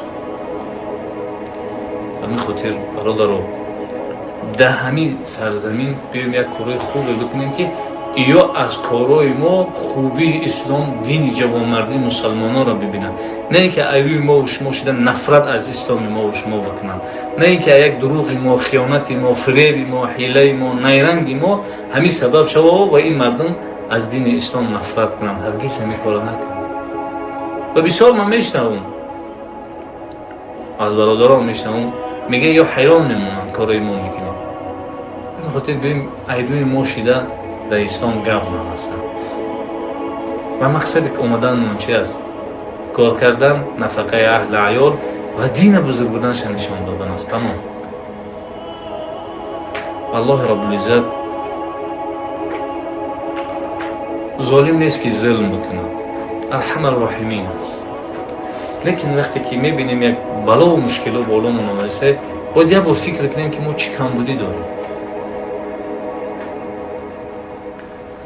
همین کسل اومد دنیا را تشویش کرد. یک بار فکر نکردیم که شاید با پدرمان صحبت خوب کردگی نیستیم، شاید با مادرمان صحبت خوب کردگی نیستیم، شاید پدر پیرم داشتیم، مادر مظلوم هم داشتیم، شاید همسایه یتیم و بیوزن هم داشتیم. یک بار از حال اما خبردار هم نشدیم و او شبها که نماز پرتافتن و از من شما شکایت کردن و خدا این بلا را بالای سر آورد و تکان داد که هوشیار باش. و چند تا مسجدها هم بسته بود. با خدا هم قهری بودیم، نه نمازش میخوندیم، نه روزش میگرفتیم، نه حج نه زکات. خدا کنه که خدا با ما قهری نکنه که مشکل نیست. بگیم خدایا ما با تو آشتی شوی و صلح کنی آمدیم. ما خیلی گناه بسیار بودیم. خدایا گناهی ما را ببخش. با خدا صحبت کنیم، درد دل بگیم. خدایا ما ایمان داریم که روز این دنیا میریم، تنها میمونیم در قبر، هیچ کم از خطیم. همون روز ما را تو تنها محفظ کن و اینمی عملای کردگیمون قدر بکن و در داخل قبرمون مونیسی عجل بکن. خدای روز قیامت یک تا سوال میشه. خدای روز قیامت ما را ای گناه ما مپرسی. ما همین دنیا را اقرار میکنیم که گناه داریم و اگر ما پیش تو میریم یا الله به دو چیز میریم. ما امید به رحمت و شفاعت پیغمبر. خدایا اگر روز قیامت ما را سوال میکنیم به قهاری و غضابی سوال نکن، به غفاری و ستاری سوال نکن. خدایا اگر تو روز قیامت ما را ای گناهامون بپرسی ما تو را از رحمتت میپرسیم. اگر قهر و غضب کردی از مغفرتت میپرسیم. اگر عیب هامون آشکارا کردی ای ستارت میپرسیم. پروردگارا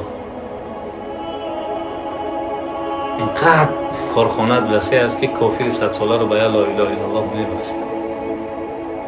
ما مسلمان رو ناامید نکرد.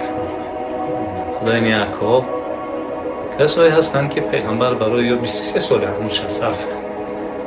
هی امت قدر شبودم پیغمبر برای یا شده خانه را ترک کرد، غارا را تن گرفت. خدای با کم بودیم اون نگاه نکرد، با بزرگی خدای با کم بودیم اون نگاه نکرد، با حواس و آرزوی پیغمبر. خدای پیغمبرت آرزو کرده بود کاش که ما میدید.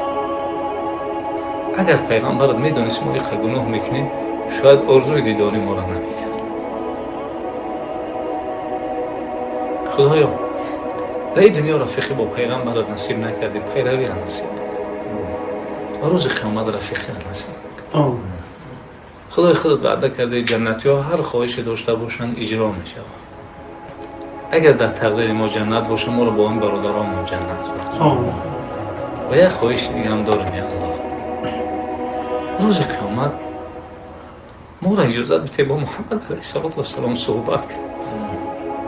دردای دلمون ها بگیم محمد مختار دوست حتی از جان عزیزی ما برای ما عزیز. خدای برای ما شده سر محمد خم نکه روز قیامت. خدای روز قیامت فریاد میکنه که امت محمد کجا؟ ما این برادرها قطع دست میبرداریم سر بلند میکنیم، خدای سرای ما را خم دستای ما را پایان مگرد. ارحم الراحمین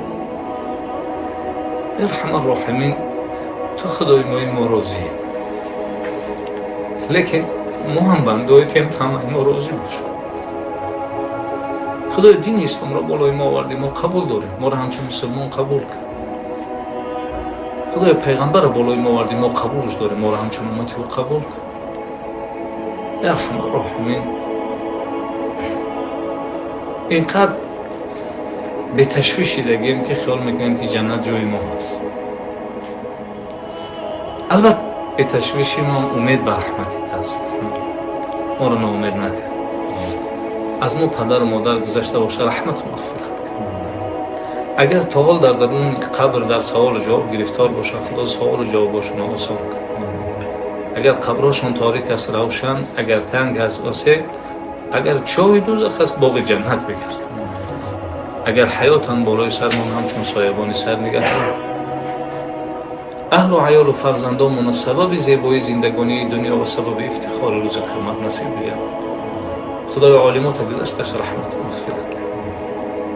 خداوند باقیمانده عالمات عمری دراز، صحتی و سلامتی، الفت و مهربانی و یکدیگر فهمی را بین همه عالم، خصوصا عالمای تاجیکستان، بین همه مردم، خصوصا مردم تاجیکستان نصیب بگرد.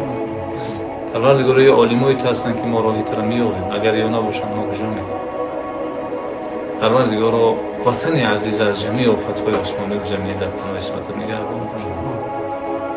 پروردگار از همین بیماری ما را خلاص کن و از این بیماری و از بینتر قلبهامون پر از کبر و غرور و حسد است و زبانهامون پر از دروغ و غیبت و سخنچینی است. خدا از این بیماری ما را خلاص کن. خدای ما شر می‌داریم به این زبان دروغ تو یاد می‌کنیم و به این قلب پر از کبر و غرور و حسد دعوا می‌کنیم، تو را دوست می‌داریم. اما چه علاج ما بنده ایتیم؟ خدای تو بخشنده هستی، بخشیدن رو دوست می‌داری، ما را ببخش یا الله. پروردگارا قلبمون اینقدر سخت شده و آب‌های چشممون اینقدر یخ شده است دیگر برای تو اشک نمی‌ریزیم.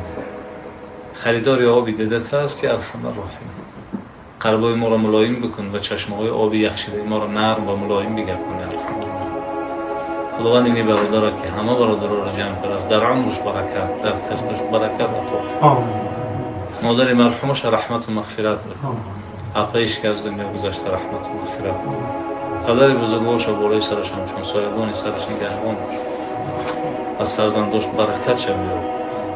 و خدای در عمر کسب و تجارتش برکت عطا و خدای این برادرای هم از هم شدیم یا به خودی چمشت یا میدونم که خدای دارم که از در دیشون آگاهی هر خوبشی دارن خود دنیوی خواه و خبیر با فضل و کرم براشون آسان. سیدنا عمر سه قصه یا 4 قصه وقتی زیاد کنم نمیگیرم پیش از اسلام شروع کنم و بعد از اسلام عمر چگونه عمر شد. حتی حضرت عمر میگه روز حبیب خدا مرا زوره کرد حالی من میگه ایمان آورده بود گفت ابن خطاب بچه خطاب دنبال ما بسیار نگرد یه لحظه مرا تنها موند ما 2 رکعت نماز بخوانم و روز میگه ما دیدم محمد نماز خوندسته با دیدم گفتم این شاعر بی حالا با زبان حرف نزدم با دیدم گفتم این شاعر بی شعر خوندسته همون حالت میگه حبیبی نازنین در نماز هم آیه مبارکه را خوندن بسم الله الرحمن الرحیم و ما هو بقول شاعر سخنهای محمد سخنهای شاعرانه است میگه گفتم این فولبین بوده مرا فهمید میگه دویم جمله را خوان و ما هو بقول کاهن سخنهای حبیب خدا سخنهای فولبینا هم نیست میگه والله گفتم این مرد کسی از صاحب داره ما فکر کردم ملکه جواب ما گرفتم اگرچه 6 سال بعد میگه من مسلمان شدم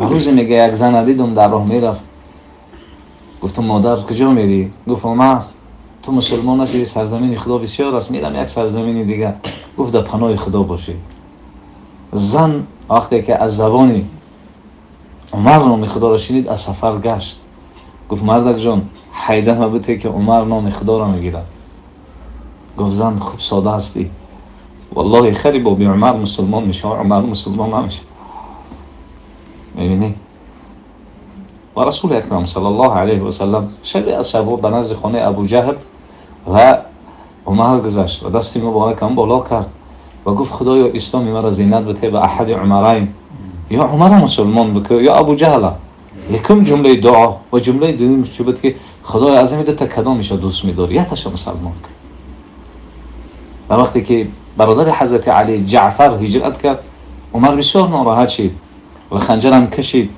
و وقتی که عمر خنجر میکشید تا به مقصد نمیرسید دوباره در غلاف نمیماند و قصد کرد که میرا محمد نازنین میکشد و در راه هم میومد و سوالش هم کردن کجا میری؟ گفت محمد بن عبدالله را از بین میبرم و از اولاد عمر را از بین میبرن برابر میشیم و باقی مانده مردم عرب آرام باشند. گفتن اگر مسلمان کشی برای خواهر خودت و یزنت حالا خباب دستشون داده است تا اینجا بروند تا بریم حبیب خدا را آگاه بکنیم. صحابه دویده میره حضرت جان عمر اومده و اون خنجر هم در دست.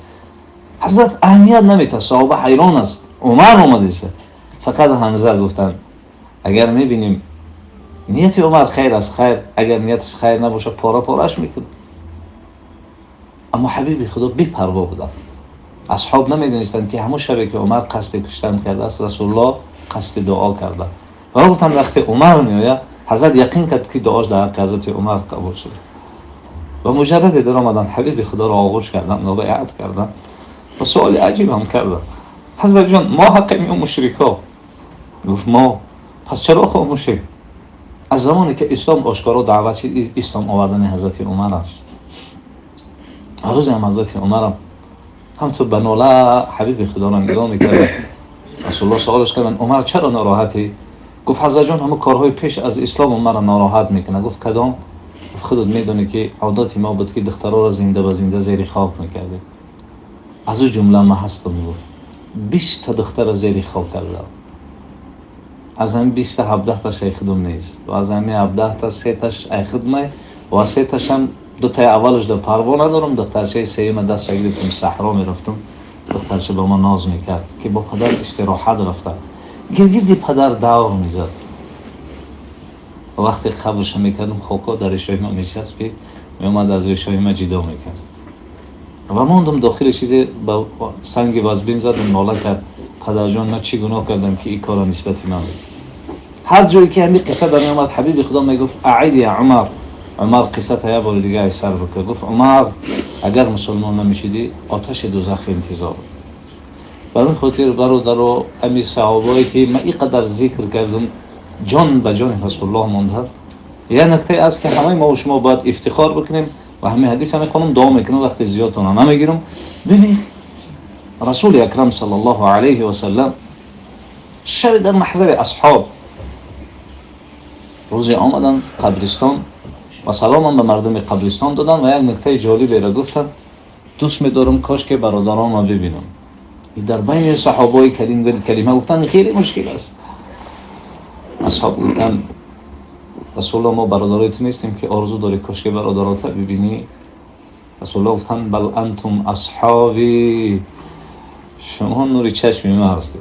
برادر و صحابه خاک پاش از ما و شما بالا است. زیرا در صحبت حبیب خدا نشست. همون هندی که امیر حمزه را شهید کرده است، حبشه که امیر حمزه را شهید کرده است، همون خاک پاش از ما و شما بالاست. پس صحابه گفتند حضرت جان رفیقای تو کیند؟ گفت حالا پیدا نشدی. حضرت دوباره سوال کردن که حضرت جان اونو پیدا نیستن، چه خیلی میشناسیشان؟ حضرت گفت یک انسان 100 تا اسب سیاه داشته باشه، یک تا اسب پیشانی قشقه، الا یعرف خیلا، آیا اسب نمیشناسه؟ رسول الله صلی الله علیه و سلم سوال عجیبی کردن. همه اصحاب بودن. رسول الله سوال عجیب کرد که امروز کدام شما جنت رفت؟ تصور بکنید که کی در دنیا جنت میره و میآید. جا ابوبکر صدیق است، عمر فاروق است، عثمان است، علی، همه خاموشن مگر عبدالله خرسال میگه انا یا رسول الله امروز ما جنت رفت. اشالله تعجب میکنه عبدالله خرسال میگه امروز ما جنت رفتم و آمدم. و سوال دوم حبیب خدا است که آیا یگان تا شما از میوه های جنت خورد؟ همه خاموشن. عبدالله ابن عمر میگه انا یا رسول الله حضرت جان امروز ما از میوه های جنت خوردم. حضرت عمر میگه عبدالله از تو کلانا خاموشن چرا گپ میزنی؟ و سوال سوم آیا امروز کسی از آبهای جنت نوشید؟ عبدالله میگه انا یا رسول الله حضرت جان نه. حضرت سوال کردن یا عبدالله کیف دخلت الجنه و اکلت و شربت من میاه؟ امروز چه خیلی جنت رفتی؟ و چه خیلی از آبهاش خوردی و از میوهاش خوردی؟ و حضرت جان امروز قرآن میخوندم، وصف جنت خوندم. والله حالی هم پرنده های جنت فریاد دارن، صداش در بیخ گوشم هست. و حضرت قرآن روز درباره وصف میوه های جنت خواندم، حالی هم لذتش از دهن من نرفته. و در وقت باره آبهاش خواندم حالی هم شیرینیش از حلق من پایان نشده است. قرآن باید انسان به این باوری بخوانه. سوره مبارکه اذا شمس کوورت و عمه و اذا زلزلت نازل شد، روز سیدنا ابوبکر گفت حبیب خدا نگاه میکنم کمرت شکسته، میانت خم شده، مسافر شدی. گفت ابوبکر از زمان خداوند سوره عمه و اذا شمس کوورت و سوره اذا زلزلت نازل کرد، این سوره ها کمر مرا شکستند. و سوره مبارکه اذا زلزلت نازل شد، یک جوان 3 روز بیرون نمی‌آمد. گفتن حضرت جان همین جوان 3 روز است از خانه بیرون نمیشه. حضرت خبرگیریش رفتن جوان خواب است و گفتن قل یا بنی لا اله الا الله. بچه جان یک بار لا اله الا الله و گفت من نهشه بنده. گفتن چرا حضرت جان؟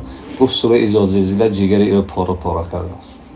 اما ما شما قرآن میخونیم، اگر یک قاری خوب بخونه اهمیت میتیم، اگر کمی قاری آوازش میسیم ما دغل باشه اهمیت نمیتیم. به خاطر آواز شده به سخن خالق خود اهمیت نمیتیم.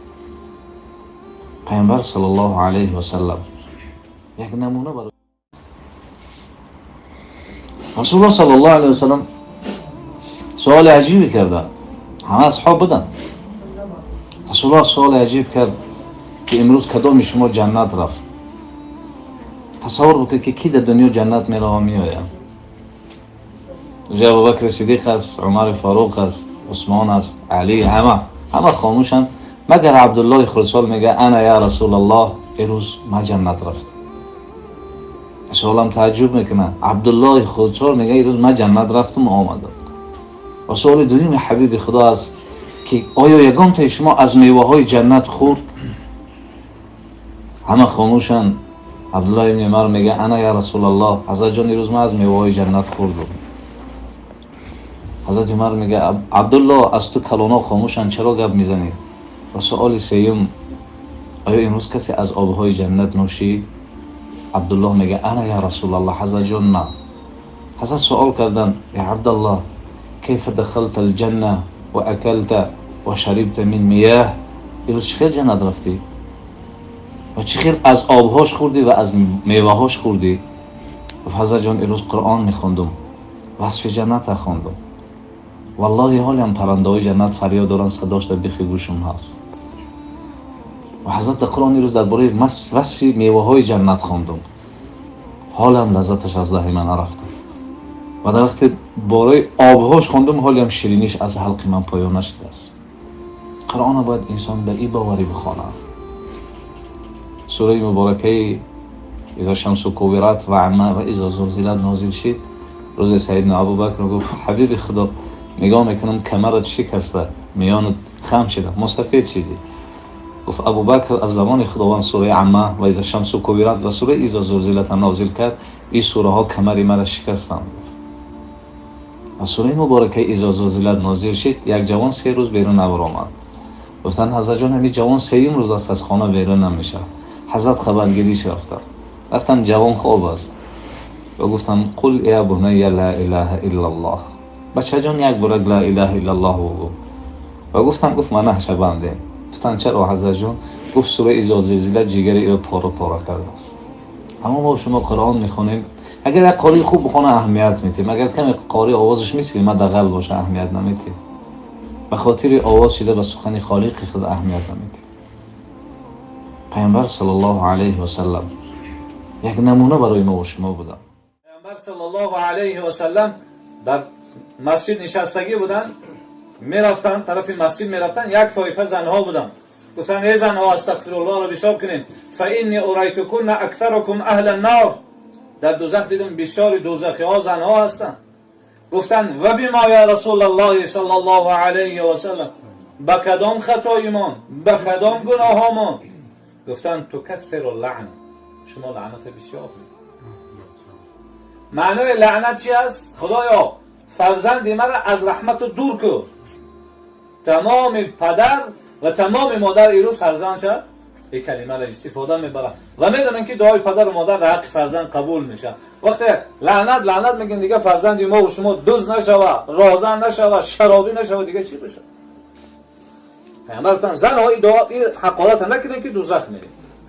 و دیوم و تکفرن العشیره، مردکا 29 روز دستی پر بیاین، یک روز دستی خالی بیاین، شما برای یک روز 29 روز فراموش میکنین. هرگز همین کارا رو زنها نکنین که دوزخ شما را انتظار است. از روی که تربیهش بکنیم، هممون بچه زن دادیم، دخترش آور دادیم، تمام چیز در روز تویشان میخریم. هست یکون کس شاهدی بوده که روز توی دخترش یک قرآن خریده باشش، یا جای نماز گفته باشش که بچم شب نکاحت هست 2 رکعت نماز بخون. وقتی خانه خسرت میره تا چادر 2 رکعت نماز بخون که خداوند تو به عزت و آبرو به این روز رسونده. اصلا این یکون کس شاهدی داده میتونه. یا دامادم کسرمون برو تمام شیره میخریم، یگان تمام یاد داریم که قرآن آورده باشیم دامادمون توفه کرده باشه. یک چیزا میخریم میپرسیم که خیتایی است یا ترکی، زواد که ویران شد محصولات هم ویران میشه. دخترامون میروند 1 ماه در خانه خسر و خشتامن نماز نیست. اول پیدایش کودک به نماز و به طهارت کودک چی شود؟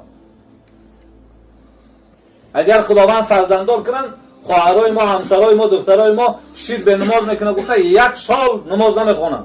و شرک به نماز بکنه خوردن کودک جایز نیست. شرک نه طهارت هم میشکنن نه لباس به نماز میکنن. برادرو این روز با دست خمون فرزندای خمون رو دوزخی کردیم. دست کودک من بسوزه، حاجا را میگن که از حج روغن غاز بیاور که پیش نمانه. علاوه این دنیا اگر پوست را بسوزانه، علاوه روز قیامت قلب را میسوزانه. میخیزیم نماز میخونیم، بچه ایمون دختر ایمون به بلاغت رسیدگی خواب نمیخیزونیم که خواب سحر راحت است. دوستی ما سبب میشه فرزند ما دوزخی میشه. سوال که آیا ما دوستی فرزندیم یا دشمنش هستیم؟ همین خیلی دوستی را میگن بزرگا دوستی رنگ مار هست. همین مار هم مار همین فرزندش میگزیده است، این مار همین انسان هم میگزیده است، علوی دشمنیش نه، علوی دوستیش. میخواسته که انسان دوستیش نشان بده، لیکن دوستی مار سبب میشه انسان هلاک میشه. وقتی که لقد خلقنا الانسان فی احسن تقویم میبینه، تمام نوع مخلوق رشکش میآید، لیکن اگر همین مار اظهار محبت کنه آیا هلاک میشه؟ مار خوبه این دنیا را سوزن آخرت آباد میکنه، اما این گونه پدر و مادر همین دنیای فرزند میسوزه هم آخرت شد. پس این پدر یا مادر دوست فرزند است یا دشمن است؟ میگم تقصیر دیگه بچه ها گپ نمیگیرم. 10 ساله گپی پیغمبر را نگرفتیم، کودک 14 ساله شد گپی پیغمبر را نگرفتیم، 21 ساله شد گپی پیغمبر را نگرفتیم، دیگه او پهلوان شد گپی ما اوتره میگم. تو 21 سال گپی پیغمبر خدا را نگرفتی، دیگه گپی تره میگی.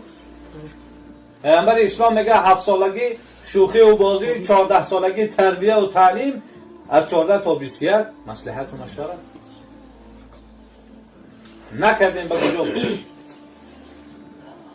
کلمه هایی هست که ما مسلمان ها بسیار استفاده میبریم. خواهرها را تعلیم بتیم، دختراتان را تعلیم بتیم، همسراتان را تعلیم بتیم. صحابه آمدن گفتن حضرت جان من دختردار شدم، گفتن رحمتی خداست. صحابه دیگه گفتن حضرت جان من بچه دار شدم، گفت نعمت خداست. صحابه دیگه گفتن حضرت جان من 4 تا دختر دارم، گفت 4 تا باران رحمت الهی از 4 طرف خانه تو است. و زن در جامعه بشرت اینقدر نعمت بزرگ است که قرآن هم به نام سوره نساء دارد، سوره به نام مادر با زن. و زن نعمت است که رسول معظم اسلام میفرمایند الجنت تحت قدوم الامهات، جنت زیر قدوم مادران است. ایمن روایت میکنه، عجیب روایت میکنه، همین ولادت رسول الله را میگه آمینه با من صحبت میکرد. آمینه گفت که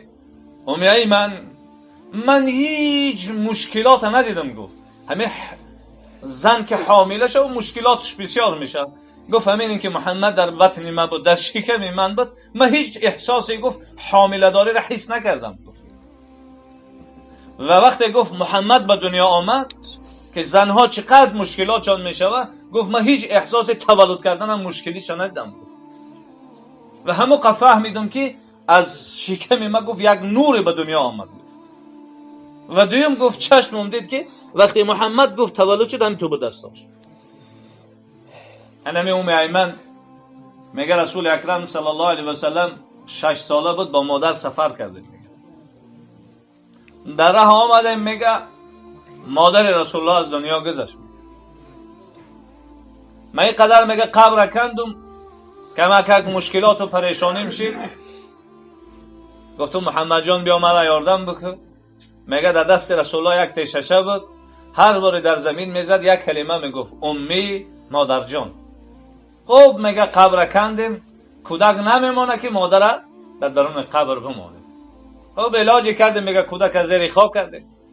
از همون مقام میگه تا مکه آمدن روی همون کودک طرف همون قبر مادر و همین کلمه امی را میگه تلفظ میکنه مادر جان. به مجرد آمده میگه باباش پیشوازش برآمد، دید که کودک گریه میکنه. گفت چرا گریه میکنی؟ گفت مادر از دست دادم. گفت انا ابوک و امک، من هم پدر رو هستم و هم مادر رو هستم. لیکن ایمن میگه هر صبح میدیدم محمد میگه روش طرف همون قبر میکرد و همین کلمه مادر جان میگه تلفظ میکرد. روز میگه رسول اکرم صلی الله علیه و سلم صحابه را دید که ریشای مبارکش دا میگه ملائکه ها بحث دارند. گفت فیروز چه عملی خیری کردی که اینقدر بحث میبینم در ریشای تو؟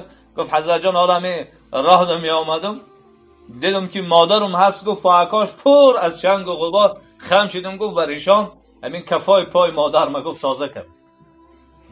میگه حضرت آبای دیدش ریخ. حضرت ابو هریره گفت حضرت جان خیریت باشه. گفت که کاش که مادرم حیات میشید، من با همین ریشام گفت کفای پای مادر ما تازه میکرد. من بخاطر خوب نعمتی بزرگ است مادر. حتی بزرگان میفرمایند میگن که همین جنت روز قیامت پیش پروردگار شکایت میکرد است که الله مرا یک منظره زیبا کردی، که همه حوث مرا میخوره، انبیا و اولیا و صلحا همه، حتی میانه مرا حوث دارن جای بگیرن، اما مرا به قدر کرده که زیر خدوم مادر کرده. ببین رسول اکرم صلی الله علیه و سلم گفتند کسی پدر و مادرش حیات است، دو دروازه جنت در اختیارش است، اگر یک دروازه جنت در اختیارش است. و فرمودن وای بر حال همون کسی که پدر و مادر بیا و جنت نرود، وای بر احوال او. خاطر مبارک شود این فرزند خداوند که ابتدای تولد و جمع شدن این دوستا و برادرها و خیش و تباراست. انشاءالله که نشانه فرزند خوب و مادر بودن خوب میشه. و عایشه مادر زیاده از 2,500 حدیث حبیب خدا را بیان کرده، زیاده از 2,500 دختره که حضرت ابوبکر همسر حبیب خدا زیاده از 2,500 حدیث روایت کرده. حبیب خدا دوستشان میداشتن چی میگفتن؟ یا عایشه جانی ما چه حال دار؟ رسول الله بخیل نبود، سخی بود. حتی روز خداوند جبرئیل فرستاد که بره رسول الله را بگو که ابوبکر سلام بگه و بعد بگه که خدا میگه ما ای ابوبکر راضیم. کنی ابوبکر پرسید ای خدا راضی است یا نه؟ چقدر رسول الله خوشحال میشه که خدا به برادرش سلام میگه. ابوبکر مبارک چه خدا تو را سلام میگه و بعد میگه ما از ابوبکر راضیم. کنی ابوبکر پرسید ای خدا راضی است یا نه؟ وای گفت فضل جون من نبودم خدا مرا پیدا کرد و باز میگه از من راضی. ما چه از او خدا راضی نباش و از تو پیغمبر نازنین راضی نباش و از این دین مقدس اسلام راضی نباش. من راضی هستم. برادرای بزرگوار، رفیق خوب انسان با کجاها میبره. تصور بکن رسول اکرم صلی الله علیه و سلم چه نعمت بزرگ بالای من و شما بودن. از من نعمت بزرگ بالای ما و شما رسول اکرم صلی الله علیه و سلم بودن. تصور بکن صحابه را ما تعریفاش شما را گفتم. حضرت یکی از صحابه پیامبر روایت میکنه که ما رسول الله صلی الله علیه و سلم دیدم قبرستان زیارت رفتن. چی گفتن؟ السلام علیکم اهل القبور، سلام بر شما این مردم قبرستان، انتم لنا سلف، شما پیش از ما گذشته و اگر الله بخواد ما هم با شما نزدیک میشیم. همونجا گفتن دوست میدارم برادرام رو ببینم. صحابه گفتن حضرت جان ما برادرات نیستیم، ما رفیقات نیستیم. گفت شما صحابه های من. حضرت جان رفیقات کیان؟ گفت حالا پیدا نشدی. حضرت جان اونا نیستن، چه میشناسیشون؟ یا آدم 100 تا اسب سیاه داشته باشه، اسب پیشانی قشقه، همون اسبش معلوم نیست؟ گفت معلوم است. گفت همون رفیقایی که ما آرزو دارم ببینیمشون در این دنیا نصیب نمیشه. فانهم یاتی یوم القیامه، او روز قیامت میارن دستها و پیشانی هاشون نورانی است، ما پیشوازی ها میبرم. میدونین نور از کجا پیدا میشه؟ یک قربای آب تاراتی که 2 روبل هم قدر نداره. پیامبر صلی الله علیه و سلم کسی در این دنیا تورات میکنه میگه آرزو کاش که میدیدم شاه، لیکن در این دنیا میشه روز قیامت. فرات هم میدونین اکای ما چه وقتی ماشین شه عروس میاد کودکا شادی کرده دویده میرون. پیامبر آرزو کرد که کاش که ما و شما را میدید، کاش که این آرزو را ما میکردیم یک بار پیغمبر را میدیدیم. برادرای خوب میدونین چه فرق خوب است؟ پیامبر صلی الله علیه و سلم میگه که روایت مسلم شریف از جنتی ها جنت میدونن، بعضی رفیقاشون نمیبینن ناله میکنن ای خدا آخر ما در جنتیم، رفیقای ما قطعا نماز میخونن در دوزخ هم، ما نمیخوایم به او جنت بریم. خدا میگه وارا بریم بیار. وقتی که سر میشه و حساب عرش الهی را میمونن، حضرت آدم از اون طرف میمونن و آدم را حساب میکنن و یک نفر میگن به طرف دوزخ بره. حضرت آدم میگه میخه عرقای کلام میکنه و آبای دیدهش میریز، میگه من یارو خلاص کردن نمیتونم. محمد در کجاست که بیا یارو خلاص کرد؟ محمد فریاد کرد. رسول اکرم صلی الله علیه و سلم میاد پیش ملائکه‌ای که بود و طرف دوزخ، اینا نبرین دوزخ. حضرت خودت میدونی ما رو خدا چقدر تعریف کرده که هر گپی بگه ما گپشم میگیم. میگه حضرت جان همین خیر دست چپش خطریش همین قبل طرف عرش خدا نگاه میکنه، میگه خدای تو مرا وعده کرده بودی که من تو درباره امتات روزی کنم. خدای من روزی نیست، میاد دوزخ میره یا را خلاص کن. الله میگه دوباره حساب شما کن، حسابی را سر کن. وقتی حساب میکنن فقط ثواباش حساب میکنن، خطایی ها را ندیدن. طرف جنت میگم ببریمش، اما آدم میگه یه دقیقه بسیم من قطعی آدم گپ زدم یکی بود مرا از آتش جهنم خلاص کرد. برادر تو کی هستی مرا خلاص کرد؟ مرا نمیشناسی، ما محمد رسول الله. هرچند میگن طرف جنت رو میگن بسیم امری قد تماشا کن. میدونید مشکل پیغمبر دوست ما امتی کی هستیم میدونید؟ همه پیغمبر آرزو کرد کاش که ما اوترا میدید، کاش که این آرزو رو ما میکردیم که میدیدیمش. طرف جنت رفتیش از طرف پیامبر پیشواز میاد. حوض کوثر است. رسول الله میگه یک قطره اگر الله نصیبتون کنه همون گرمی قیامتش با تشنه نمیمون. تصور بکن رفته استی بخوای که با همون ظرف و پیاله ها از همون حوض بخری، حضرت جان ظرف و پیاله رو سکنه با دستاش بگه بیا ای دستای من از این آب بنوش. چی نعمتی بزرگ است برات.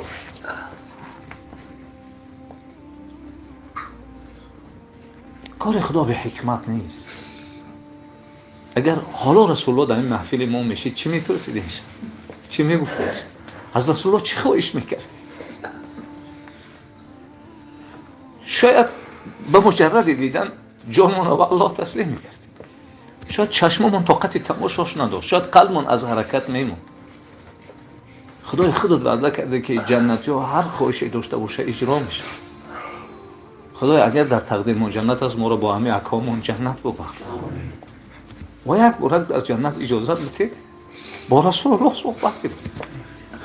درد دل ما نبگیم شد. همه قبل بگیمش که محمد تو را دوست بدار.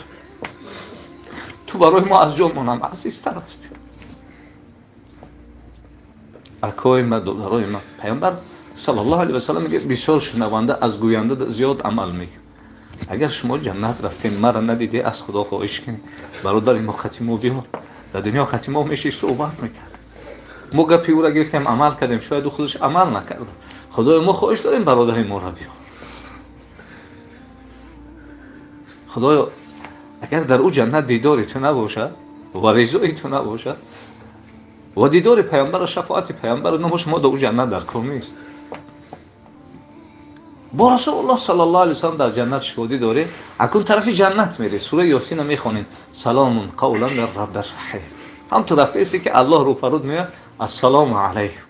ای جنتی ها میخواین عزیز زیادتر تون جنتی ها خدای ما با رسول الله ما از آتش جهنم خلاص کنیم دیگه چی بخواهیم؟ خدا میگه خواهشای داره فراموش کردیم. ما این روز شما راضیم دیگه شما خفه نمیشم. و دیداری به مثل مونانش نشان همه سر در سجده میمونن. پیامبر میگه الله میگه ارفعوا رؤوسکم سرا رو بردارید دیگه سجده نه. مرا تماشا کنید و من شما را تماشا میکنم. بدون جنت چقدر نعمتی بزرگ است. پیامبر صلی الله علیه و سلم ما برادر آخر انسان جنتی رو میگن بالاش ختم فیصله کنه. آخران انسانی که بعد او دیگه کسی جنت نمیدره. هم تو کودک نه شکمالات میره میگم خیخچه از آتش جهنم برآورده کشیده برسه که الله فریادش میکنه ای فلانی بچه فلانی بره جنت. میره که جنت پر از جا نیست. میای میگه خدا جنت تو پر از جا نیست. دوباره میگهش برا. سه بار ببین عجیب علم میکنه. خدایا تو مرا مسخره میکنی. ما در دنیا گفت نگرفتم این روز تو مرا شرمنده داری. آخه جنت تو پر از دیگه جا نیست. من کجا برم؟ حتی یک جای من نیست. الله اینقدر رحمش میومد میفته همون جنتی رو تو گمان میکنی پر از یگان جا نیست. در همون جنت مثل پادشاهای دنیا مقام و مرتبه و خدمتگار به تمام راضی میشی.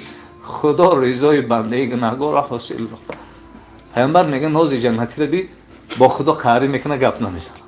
2 برابر دش میتون گپ نمیزنه 3 برابر 4 برابر وقت میگه 5 برابر دی پادشاهای دنیا مقامت میتون میگه فیقول فی الخامس رضیت ربی اگه خدا من نوای تو راضی شد. حرکت کنین جنت از خود کنین.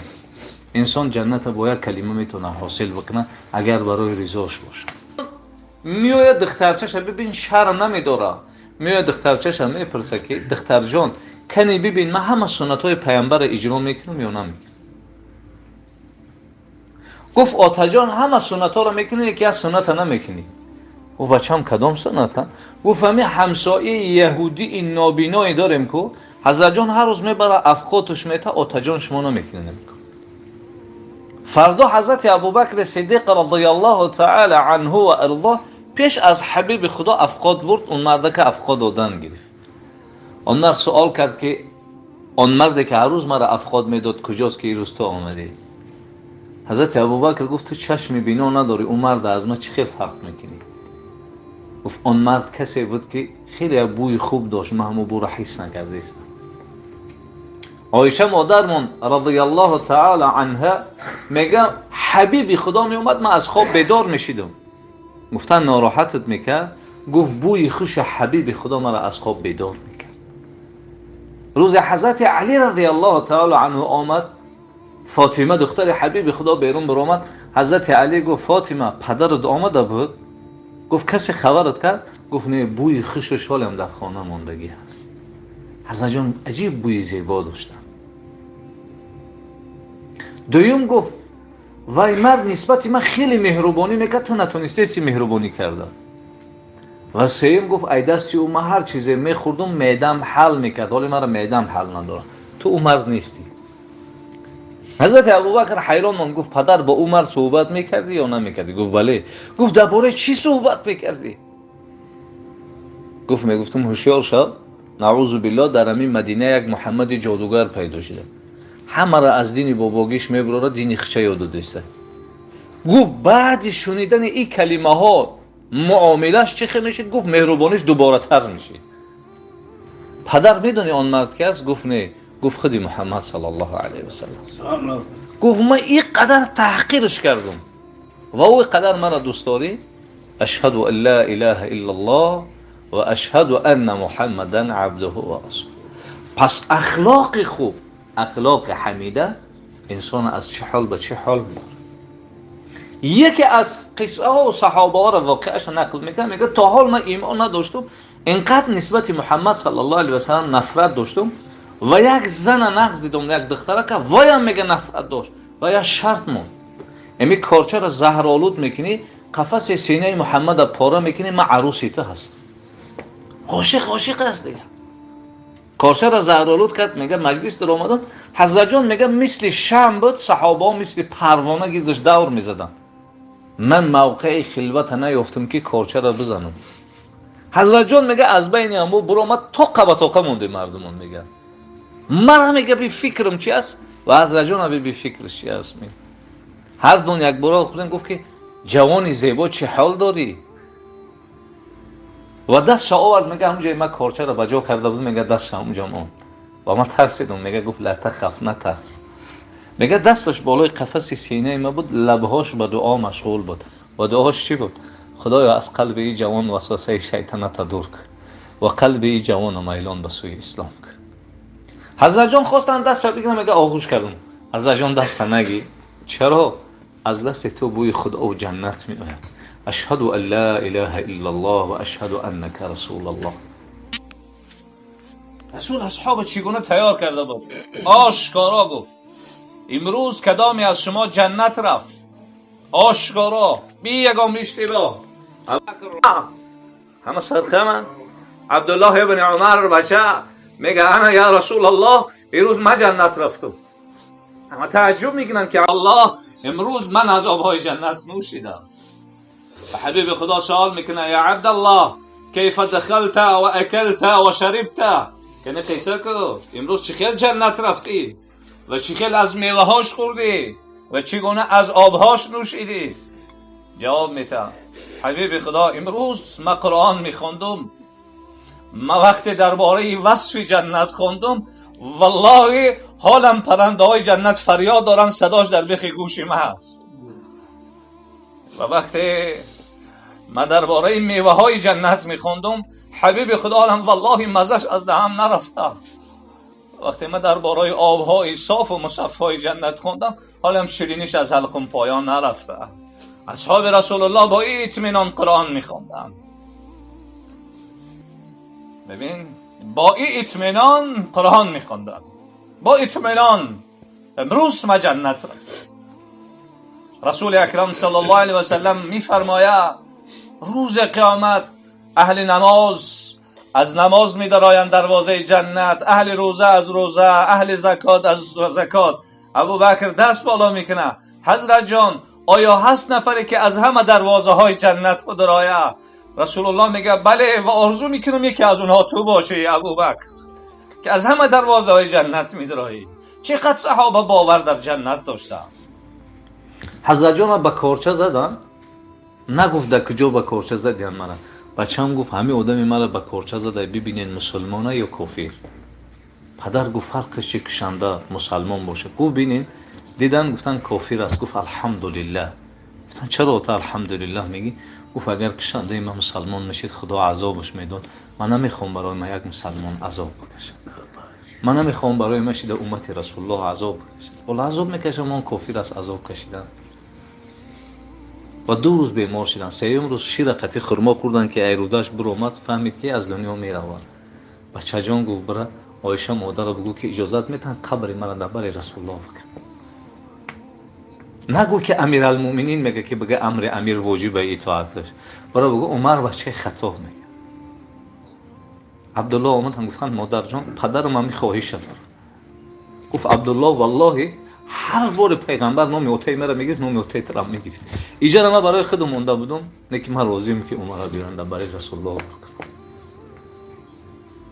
ببین رسول اکرم صلی الله علیه و سلم از چه حالت به چه حالت آورد رفیقاش و دوستاش. رسول اکرم صلی الله علیه و سلم روز فتح مکه ابو سفیان با حضرت عباس گپ زده و میگه 22 سال با محمد صلی الله علیه و سلم مقابلیت کردیم، این روز او نعوذ بالله قبیح قتی نمیدونه که چند لحظه بعد ایمان میاره. میگه که نمیدونه چند لحظه بعد مسلمان میشه. ابو سفیان محمد یتیم این روز با کبر و غرور میای مکه را میگیره، هم تو شمشیردار کشید. گفت اگر محمد طرف خانه ما بیاد پاره پارهش میکنه. همون حالت حضرت جان 10,000 لشکر قتل درآمدن. آوای دیده در پره روز یکم کلمش چی بود؟ کسی در خانه ابو سفیان نکشید. ابو سفیان حیران شد. گفت عباس من یک محمد بعد میبینم محمد یک مرا دوست میداره، من اگر برم ایمان بیارم ایمانی مرا قبول میکنه. من امیر حمزه را نقشه کشیدم شهید کردم. گفت بله. گفت یکی اگر من عرض بکنم ایمانی مرا قبول نکنه اسلام، من چیکار کنم؟ گفت همون عذرهایی که برادرای یوسف برای یوسف خونده بودن تو برای رسول الله بکن. حضرت جان آمدن گفتن بلال مقدس ترین مکان حالی در نزد خدا مکه، لیکن ای بلال حالی تو در نزد خدا ای مکه بزرگی خیلی بالای مکه برو اذان بو. ابو سفیان دید بلال اذان گفت گفت عباس واقعا دین محمد دین حق است. گفت چرا؟ گفت غلام سیاه دیدی زمانی در خاک خون آغشته بود، بزرگی دین ابی غلام ای کجا برد ما از کجا به کجا آورد. و آمد رو پروی رسول الله عرض کرد. حضرت جان رو گردوندن 3 بار 4 بار همون عذرها را کرد. همون جواب حضرت یوسف برای برادرش داده بود، رسول الله برای ابو سفیان. دیگه کلمه‌اش چی بود؟ کسی در خانه هند است. هند زن ابو سفیان است، جیگر امیر حمزه را خویده بود، گوشای امیر حمزه را بود. گفت کسی در خانه هند است نکشین شد. هند گفت اینقدر روز محمد مرا احترام کرد، او هم اومد مسلمان شد. بچه ابو جهل گریخت. گفت آیا محمد زنای ما را گرفت، خانه ها را گرفت؟ گفت نه همه را آزاد کرد. بچه ابو جهل هم اومد مسلمان شد. اخلاق پیامبر دیدی چقدر اخلاق است. اخلاق خوب در درجه انسان بالا میبرد. اکای ما دادرای ما رسول اکرم صلی الله علیه و سلم 14 روز بیماری کشیدگی. چند روز؟ 14 روز. و وقتی که دیگه پاش خطی مسجد رفتن نمیتونست، حضرت علی و عباس یوم میبردنش زورشون میکرد. مرا یک خیلبر اینکه پام در زمین شکیده برام ثواب مسجد بگیرم. روز یکشنبه به نهایت بیماری پیامبرمون زیاد شد، بلند شد، حرارت بدنش بلند شد. حضرت بلال اذان گفت، نماز شام رفتن خواندن. نماز خفتن اذان گفت، حضرت جان گفت مرا برین چند قدم بردن که هوشش رفت. وقتی به یاد آمد اولین سوالش همین بود، آیا مردم نماز خواندند؟ حضرت جان شما را انتظارند. دویم باره هوشش رفت. سوم باره حضرت ابوبکر پیش در آمد نماز سر کرد. حضرت جان به یاد آمد گفت مردم نماز خواندند. حضرت جان وقتی نماز نگفت. حضرت در آمد، صحابه تکبیر گفتن. حضرت ابوبکر یک طرفه ایستاد. حضرت جان پیش در آمد، نماز تمام شد. گفت ابوبکر چرا نماز مردم نخوندی؟ گفت برای من مناسب نیست، من پیش بدرم تا یخی من نماز بخونیم. هی را قبول ندارم. حضرت اذان بامداد اذان گفتند. باز حضرت اشاره کرد مرا مسجد بر. خیزوندن شکی قوی نداره برای گفت من دیگه مسجد رفتن نمیتونم. یه بار پرده را طرفه کنین، من اهل مسجدی ها را تماشا کنم. شما مسجدی ها کسی هستین که آخرا نگاه پیامبر است. حضرت جان دید صحابه باز خوشحالی کردن که میایم. میگم خیلی اشاره کرد که دیگه این روز من قوی ندارم قد شما نماز بخون. و گفت الحمدلله که بعد سری من میاد تیار پیشو میکنی باقی موندهش پیروی یا میشه. افتاب برآمد. عایشه مادر میگه من احساس کردم حضرت جبرئیل مهمان شد. گفتن دیدیش؟ گفت همون آیاتای قرآن نازل میشید بدنش گرم میشه. حضرت همون خیل شد. جبرئیل آمد گفت رسول الله خدا سلامت میگه. و بعد سلام میگه بنده من اختیار داره بفرش دنیا بفرش پیش ما آمدن، لیکن همه قبول بگو که من اشتیاق دیدار حبیبم دارم. گفت برادر جبرئیل البته من پیش خدا رفتن اختیار دارم، اونی که عریضه دارم. عریضه ها چی است؟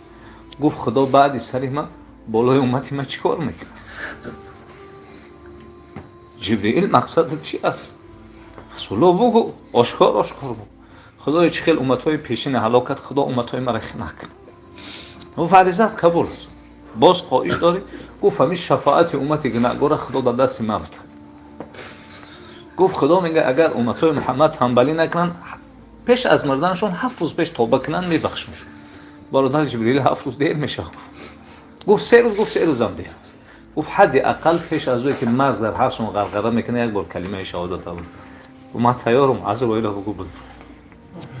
عایشه مادر میگه من احساس کردم عزرائیل اومد. گفتن عزرائیل دیدی؟ گفت رخسارهای مبارک پیغمبر سرخی روش رفت، رنگ روش کم نیست. دیگه صدای پیغمبر نمیبرم، از لبهاش میفهمیدم چی میگه. همون وقت میگه برادر رو در آورد دستش چوی مسواک بود، میگه اشاره کرد که چوی مسواک بده. خواست به دنداناش ملایم بکنه، پیامبر هم قوی نداشت که اما چو ملایم شد. عایشه مادر میگه ای دستش گرفتم به دندانا ملایم کردم باز در دستش داد. نفسای چقر میکشه دیگه صداش نمیبره. هم تو میگه دنداناش هم خیلی مسواک تازه کردم. همین گفت لا اله الا الله ان للموت سکرات. خدای مرگ تو بسیار مشکلی ها داشته. عایشه مادر میگه من قبض جانم میگه احساس کردم. گفتن چی خیر؟ گفت همون جایی که عزرائیل قبض جان کرد حضرت جان طاقت نکرد، همین جای سرش آورد در آغوش ما موند. گفت خدایا این سکته بالای ما آوردی، از این من خودم میدونم تو میدونی، هیچ کس نمیدونه. من طاقت ایرا دارم. امتام تریلیون و میلیون های هستن و با پیدا میشن، خدا یعنی سکته جان مرا بالای ما بیار. من ایشم قبول دارم. نه که سکته بالای ما آوردی بالای امت نه، بلکه من طاقت کردم. حضرت جان میگم که دست شبر داشت، گفت الرفیق الاعلی، دستش به زمین افتاد و حضرت جان به الله تسلیم. صحابه هم میگه گریان الله، حتی حضرت عمر شمشیر نگرفتن. والله کسی بگه اگر محمد ایدینو گذاشت سرش از بدن جدا میکنه. محمد صلی الله علیه و سلم پیش خدا رفته با میوه، هیچ کدی لغ نمیشه بکن. حضرت گفت بود عایشه ما ایدینو گذاشتم مرا طاقه بمونین. گفت چرا؟ گفت اول جنازه مرا برادرم جبرئیل میخواد. حضرت ابوبکر خانه در نرسیده صدای صحابه را شنید، دویده آمد. در روی خانه در آمد که بالای مبارک چادر پرتاف لگید. چادر یک طرفه کرد، از پیشانیش ابوسه کرد. والله زیبا بودی، حالا زیباتر شدی. بیرون برآمد گفت هر کسی خدا را اطاعت میکنه خدا هرگز نمیمیره. و هم کسی که اطاعت محمد میکرد خبر بود که محمد از دنیا گذشت. حضرت عمر میگه وفات رسول الله، آیاتایی که برای وفات رسول الله دلالت میکنه آیات ما برو آورد. میگه خیال کردم همین آیاتون او به ابوبکر نازل شده، میگه این آیاتو پیش بود. گفتن قبر پیامبر کی میکنن؟ گفتن ابو طلحه. حضرت ابو طلحه قبر پیامبر کندن. حضرت عباس یا شوشتن شد، جنازه‌اش تا زمان حضرت عمر گروه میخوندن. آخران انسان از قبر رسول الله برآمد، این فضل ابن عباس بود. و گفتن بالای پیامبر کی خاک میپرتاید؟ بلال فریاد کرد الله اکبر الله اکبر. فاطمه آمد بلال تو عاشق پدری من میگن تو دروغگو بوده، دل چی شد بالای تیم خاک برد. فاطمه گفت گپ نگو، آخه فرمان خدا است، منها خلقناکم، از خاک خلق شده و فیها نعیدکم، خاک دم میآیین یک بار دیگه از خاک میخیزید. فاطمه گفت بلال میدونی چه مصیبت بالای ما اومده است؟ صبت علی مصائب لو انها صبت علی الایام سرنا ليالي. آتیم مرد عادی نبود. اینقدر مصیبت بالای ما اومده است، اگر این مصیبت بالای روز به روز طاقت نمیکنه تبدیل به شب میشه. وقتی منزلم تمام شد، وقتی نماز شد، حضرت ابوبکر گفت ارحنا یا بلال، بلال از اون بگو قرائت نه. حضرت جان گفت مرا دیگه نگو از اون بگو، من یک سوال دارم. گفت سوال چی است؟ گفت یک زمان من غلام بودم، تو مرا آزاد کردگی، من اینو قبول دارم. همون وقتی مرا آزاد کردی برای خدا آزاد کردی یا برای خودت؟ چرا گفتی سوال میتی؟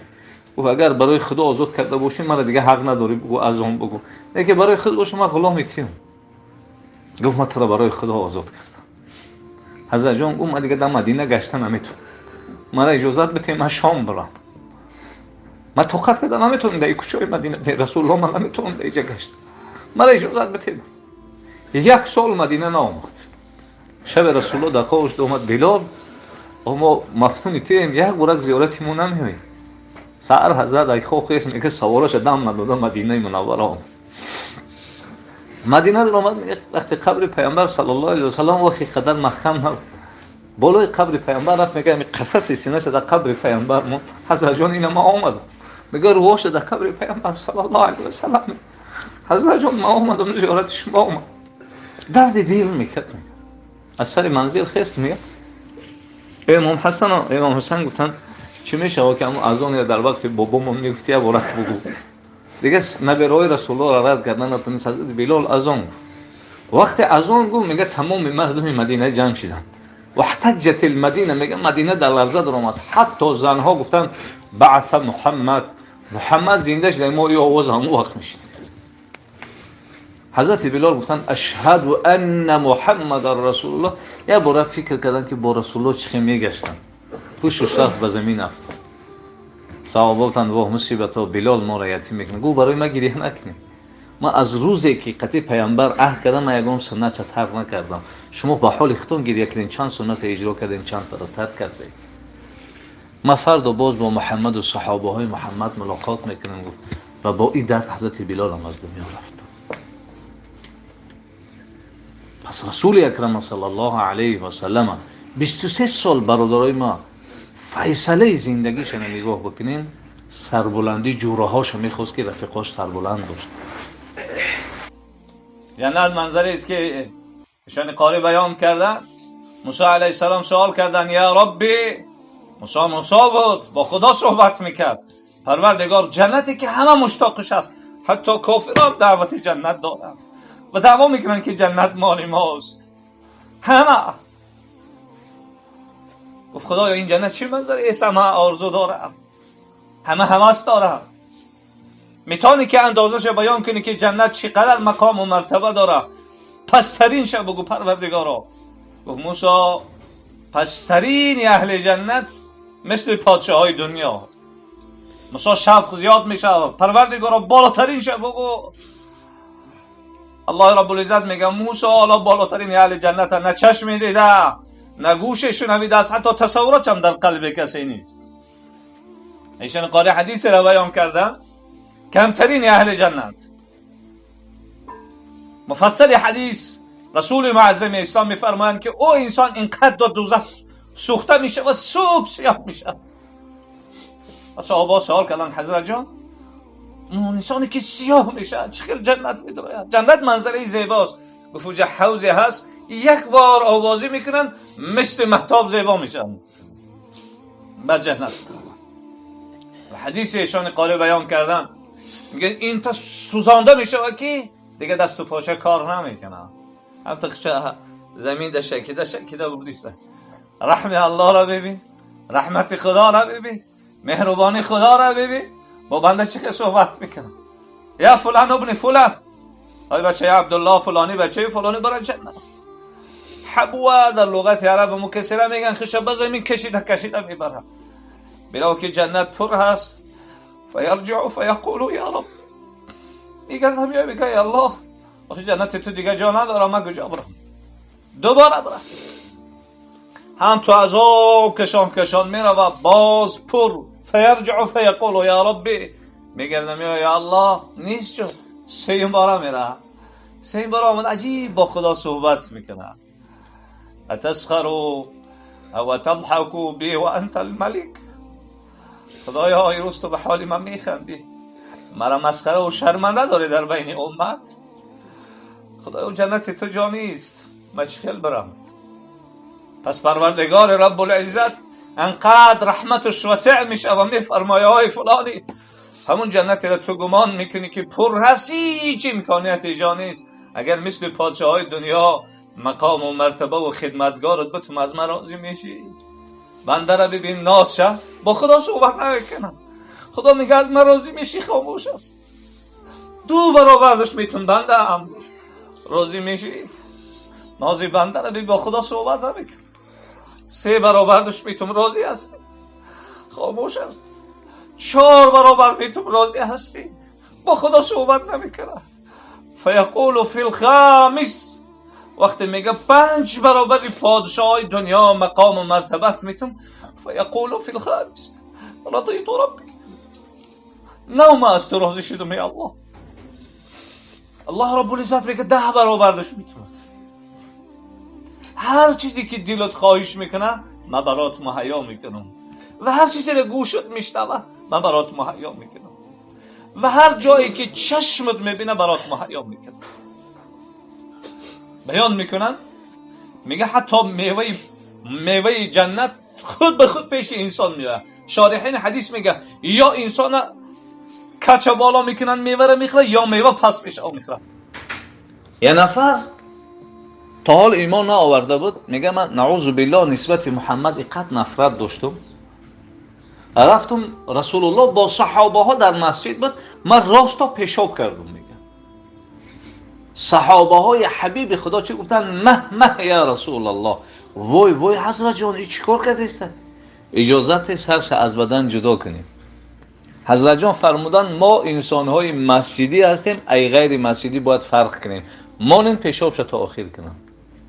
فریادش کرد، گفت برادر اینجا مسجد هست، این جای مقدس ترین مسلمان ها هست، اینجا جای پیشاب کردن نیست. میگه لحظه فکر کردم، شخصیتم شخصیت مقدس و مکانم مکان مقدس، اما در مقابل این عمل زشتی من اینقدر مهربانی جواب، اگر پیش پدرم دا میکردم یا شلاق میزد، پیش رفیقم دا این کارا میکردم میگفت تو برادر من هستی، من را حرمت نکردی، در پیش من پیشاب کردی. این کی است که از پدرم بالا و از رفیقم رفیقتر و رفتن چیکار کردن؟ اشهد ان لا اله الا الله و اشهد ان محمد رسول الله افته ایمان دارم. پس اخلاق حمیده حبیب خدا را دیدن ایمان آورد.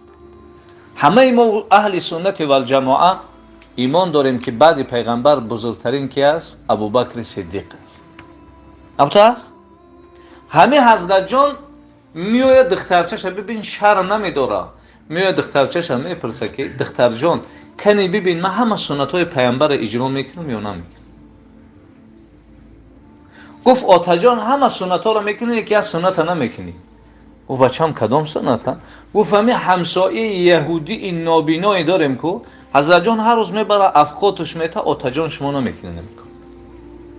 فردا حضرت ابوبکر صدیق رضی الله تعالی عنه و ارضاه پیش از حبیب خدا افقات برد، اون مرد که افقات دادن گرفت. اون مرد سوال کرد که اون مرد که هر روز مرا افقات میداد کجاست که این روز تو آمدی؟ حضرت ابوبکر گفت تو چشم بینا نداری، اون مرد از من چه خیلی فرق میکنی؟ گفت اون مرد کسی بود که خیلی بوی خوب داشت، من همون بو را حس نکرده استم. عایشه مادرمون رضی الله تعالی عنها میگه حبیب خدا می اومد من از خواب بیدار میشیدم. گفتن ناراحتت میکرد؟ گفت بوی خوش حبیب خدا مرا از خواب بیدار میکرد. روز حضرت علی رضی الله تعالی عنه آمد، فاطمه دختر حبیب خدا بیرون برآمد، حضرت علی گفت فاطمه پدرت آمده بود؟ گفت کسی خبرت کرد؟ گفت نه بوی خوش و شالم در خانه ماندگی هست. حضرت جان عجیب بوی زیبا داشتن. دویم گفت وای مرد نسبت من خیلی مهربانی میکرد، تو نتونستی مهربانی کرده. و سوم گفت ای دستی او من هر چیزی میخوردم معدم حل میکرد، حالی مرا معدم حل نداره، تو او مرد نیستی. حضرت ابوبکر حیران ماند، گفت پدر با او مرد صحبت میکردی یا نمیکردی؟ گفت بله. گفت درباره چی صحبت میکردی؟ گفت میگفتم هوشیار شو، نعوذ بالله در همین مدینه یک محمد جادوگر پیدا شده، همه را از دین باباگیش میبره دین خچه یاد دسته. گفت بعد شنیدن این کلمه ها معاملش چی خیلی میشید؟ گفت مهربانیش دوباره تر میشید. پدر میدونی آن مرد که است؟ گفت نه. گفت خودی محمد صلی الله علیه و سلم. گفت من این قدر تحقیرش کردم و او قدر مرا دوست داری؟ اشهد ان لا اله الا الله و اشهد ان محمدا عبده و رسوله. پس اخلاق خوب، اخلاق حمیده انسان از چه حال به چه حال میبره.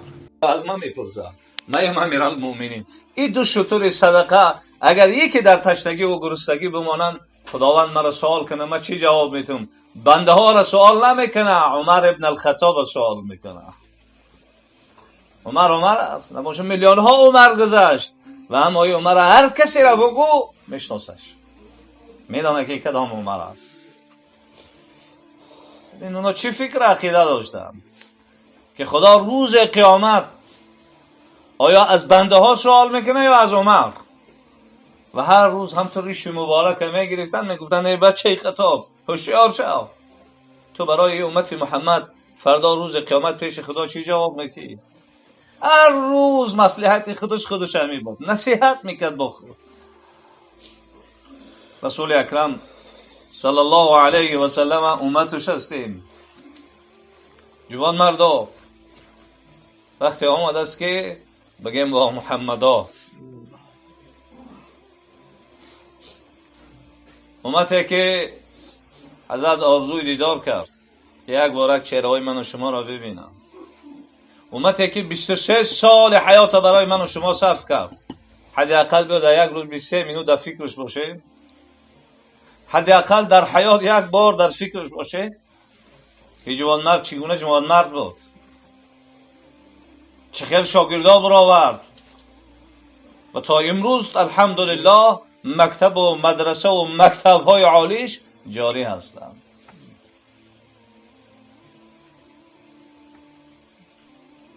صحابه بودن که میگه وقتی دید نیزه آمده است جانب رسول اکرم صلی الله علیه و سلم تنها مجروحن، هیچ امکانیت دفاع کردن نداره، انگشتاش هم میگه 3 تا انگشتش میگه پرید رفت.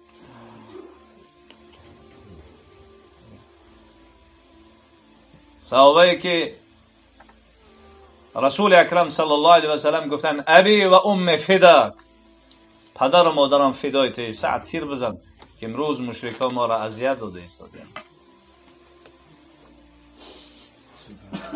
صحابه که قدر یکدیگر را میدانستند، امروز خداوند یک تا بیماری را آورده است، هممون سرگردان و سر حیرانه. یک تا بیماری شد همینجا آگاه میکنه که بین یک بیماری را آوردم همه سرگردانه. انا همین روز میشوه که همین اعلان هم میکنم. میدونین کدام اعلان هست؟ اعلان مالک یوم الدین هست. روز قیامت الله رب العزت همه از آدم تا آخر اعلان میکنه پادشاه روز قیامت کی است؟ آدم سر نمیبرداره، نوح نمیبرداره، ابراهیم نمیبرداره. نوح که دعا کرد خداوند دعای او را همه روی زمین بحر کرد، سر نمیبرداره. هم تو سرخم موسی نمیبرداره، عیسی نمیبرداره، حتی محمد رسول الله نمیبرداره، همه سرخم هم. و خود جواب میده لله واحد القهار. این روز ما هستم میگه تمام. واقعا همین روز در چشم سر میبینیم دیگه، انتظار این وعده در قیامت نشین. همین جا همه حتی میبینین لباس ندارن، سر در سجده مونده استین. این دلالت میکنه که لله واحد القهار.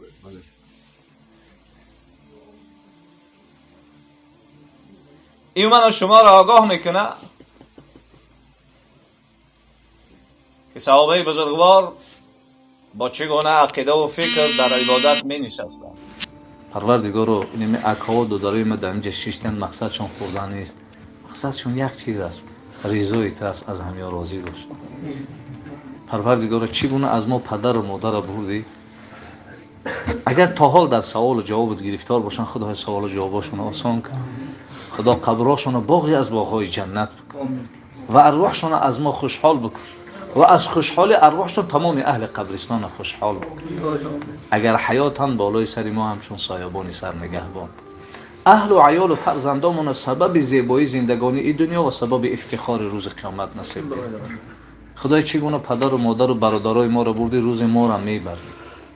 ما را تنها میمونن، نمی رفیقامون خاک بسیار بالامون میپرتن که دیگه از حال ما بخبرن. خدای ده همون روز تو ما را تنها مگذار. خدای روز میشه ما را سوال و جواب میکنی. ما در همین دنیا اقرار میکنیم ای خدا ما به حد گناهی بسیار داریم. اگر پیش تو میریم ما امید به رحمت تو و شفاعت پیامبر داریم. خدایا با کم بودی ما نگاه نکن، به بزرگی خودت نگاه. خدایا با کم بودی ما نگاه نکن، به غمخواری پیامبر نگاه. خدایا برای ما شده سری محمد صلی الله علیه و سلم خم نکن. خدایا اگر در بین مردم سوال میکنی به رحمانیت ما را سوال بکن، به قهاری و غضبت ما را سوال نکن. خدایا اگر به قهاری و غضبت ما را سوال کردی ما تو را از رحمانیت سوال میکنی. اگر عیب هامون آشکارا کردی خدایا ما تو را از ستاریت میفرستیم یا ستار.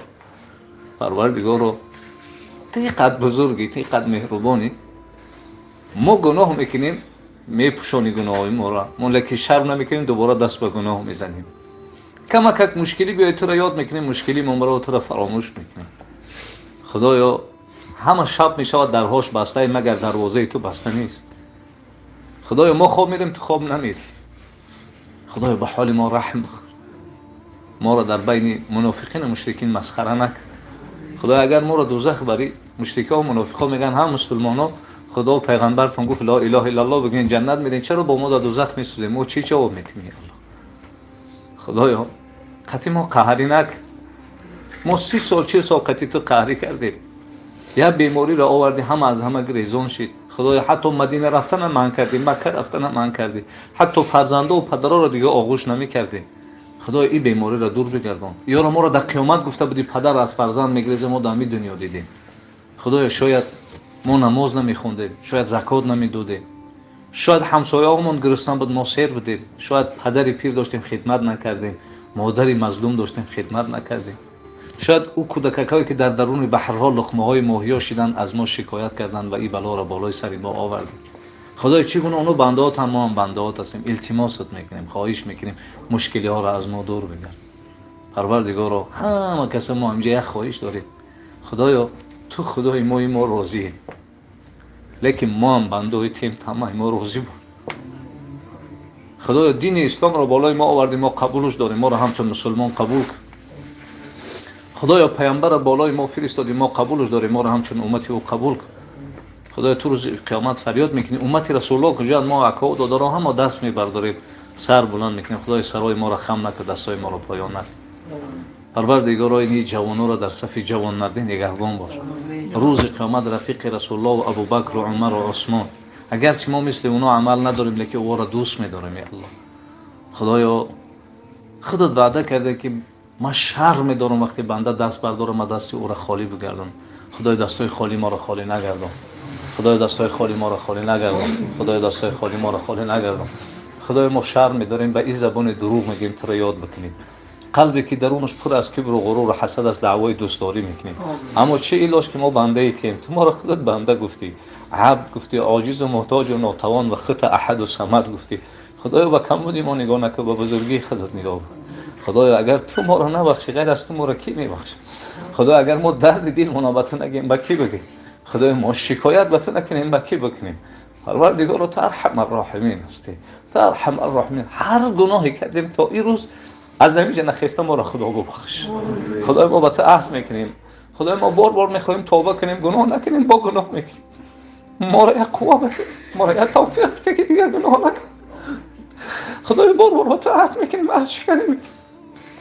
پروردگار این روز در عرش مقاله است، اگر سگ را تو صاحبش نگیری هیچ که گرفته نمیتونه. و این شیطان سگی هستی الله، اگر تو ما را از خلاص نکنی هیچ که خلاص بده نمیتونه. پروردگار ما جوانان نمیخواهند گناه بکنند لیکن خشونه اداره کردن نمیتونه. خدای با ما رحم بکن، خدا ما را فراموش نکن. خدا اگر تو ما را فراموش کردی عالم ما را فراموش کن. خدای ما را لحظه در اختیار خود ما نمان که ما چی کارهایی را انجام میکنیم. الله ای ارحم الراحمین، وقتی در فریاد بکنیم رسول الله کجایی؟ حال امت ببین، این امتی که آرزو کردی کاش کنید در چی احوال. پروردگار مادرای ما را توفیق بده، خواهرای ما را توفیق بده، همسرای ما را توفیق بده، فرزندای ما را توفیق بده. خدایا این روز خواهر مسلمان برادر مسلمان پول میده زنا میکنه، پول میده شراب میخره، گناه با پول میخره. پروردگار از بیماری ما را خلاص بکن یا ارحم الراحمین. به حال ما رحم بکن یا الله، به حال ما رحم بکن یا الله. خدای ما را فراموش نکن، خدای ما را فراموش نکن یا ارحم الراحمین. یا ستار یا الله یا ارحم الراحمین. من میدونم ظالم نیستی، ظلم بکنی، ما ایمان داریم ارحم الراحمینی. این مشکلی ها رو بالای ما میاره که تو بسیار یاد بکنیم یا الله. ای الله اون مشکلیه که بالای ما میاره ما طاقتش نداریم، نیاره ارحم الراحمین. ای ارحم الراحمین اگر تو روز قیامت ما را بخیزانی، اوی بنده من تو تنی سالم دادم، پول دادم، مال دادم، چرا رفتی گناه کردی، ما چی جواب میدیم پیش تو یا ارحم الراحمین. خدا از این بیماری ما را خلاص کن یا الله. زارت میکنیم، تولا میکنیم، التماس میکنیم یا ارحم الراحمین. خدای ما را از گناه کردن خلاص کن، از گناه کردن خلاص کن. جوانان را پروردگار را که رسول اکرم صلی الله علیه و سلم فکر خیالش در جوانا بود، وقت جمالتان و وعدتان همی است که روز قیامت در جوانی کسی عبادت کنه، شما بالای عرش میایین و فریاد میکنین جوانای در جوانی عبادت کردن کجا هن؟ بیاین زیر سایه عرش الهی جای بگیرن. خدای نمی برادرای ما را از همون وعده که وعده کردی نصیبشون بگردان. خدایا نصیبشون بگردان، خدایا نصیبشون بگردان. خدا در عمرشون برکت بده، در کسبشون برکت بده، تجارتشون یا الله برکت بده. خدای تو 30 روز 40 روز 50 روز کاری ما را بود میکنی، یه روز بود نمیکنی، در افتر در پیش همه شکایت میکنی کارمون بود نشد فلان شد فلان. کاش که شکایت ها اومده تو بگیم که خدا ما را 40 روز دادی، این روز ما چی کم بودی کردیم که این روز رزق ما را کم کردی. به جای این گفتن تو در پیش همه شکایت میکنیم. خدای ما را ببخش از این شکایت ها، از این شکایت های کرده که ما را ببخش یا الله یا ارحم الراحمین. خدای اگر بنده ها نسبت ما یگان چیز میگن، اگر ما هم خیلی آدم ما را ببخش اصلاح شیم. اگر او گوینده میگه و ما هم خیلی نیستیم، خدا او را هم ببخش اصلاح شو، او بنده ای ته هست یا ارحم. ما نمیخوایم برای ما پگاه کس پیش تو تهمتی بخیزه یا ارحم الراحمین. خدایا در دل ما نسبت کدام برادری که بدبینی داریم ما را محبت عطا بگردان، زبان دل ما را برابر بگردان و از نام ما بر روح پاک حبیبت صلوات و عزت برسان. و صلی الله و سلم علی سیدنا محمد صلی الله علیه و سلم. خدا از ما امت‌های مستضعف آخر زمان در میزگان مبارک حبیبت اشک شاد ایره نصیب بگردان و کفن مبارکش نمناک بگردان و کفن مبارکش نمناک بگردان. و برادری که نیت حج و عمره دارن الها حاجیای واقعیشون بگردان. خدایا حجاشون قبول بگردان، سعیهاشون مشکور بگردان، دعاشون هم مقبول بگردان. و او برادرایی که میروند از نام ما به پیامبر سلام رساندن رای پروردگار توفیق بگردان. رفتگار حجاشون قبول بگردان. کسای نیت دارن و شرایط ندارن، خدا شرایط براشون آسان بگردان، خدا شرایط براشون آسان بگردان، شرایط آسان بگردان. سبحان ربک رب العزت عما یصفون و سلام علی المرسلین والحمد لله رب العالمين برحمتك يا ارحم الراحمين. السلام عليكم ورحمة الله.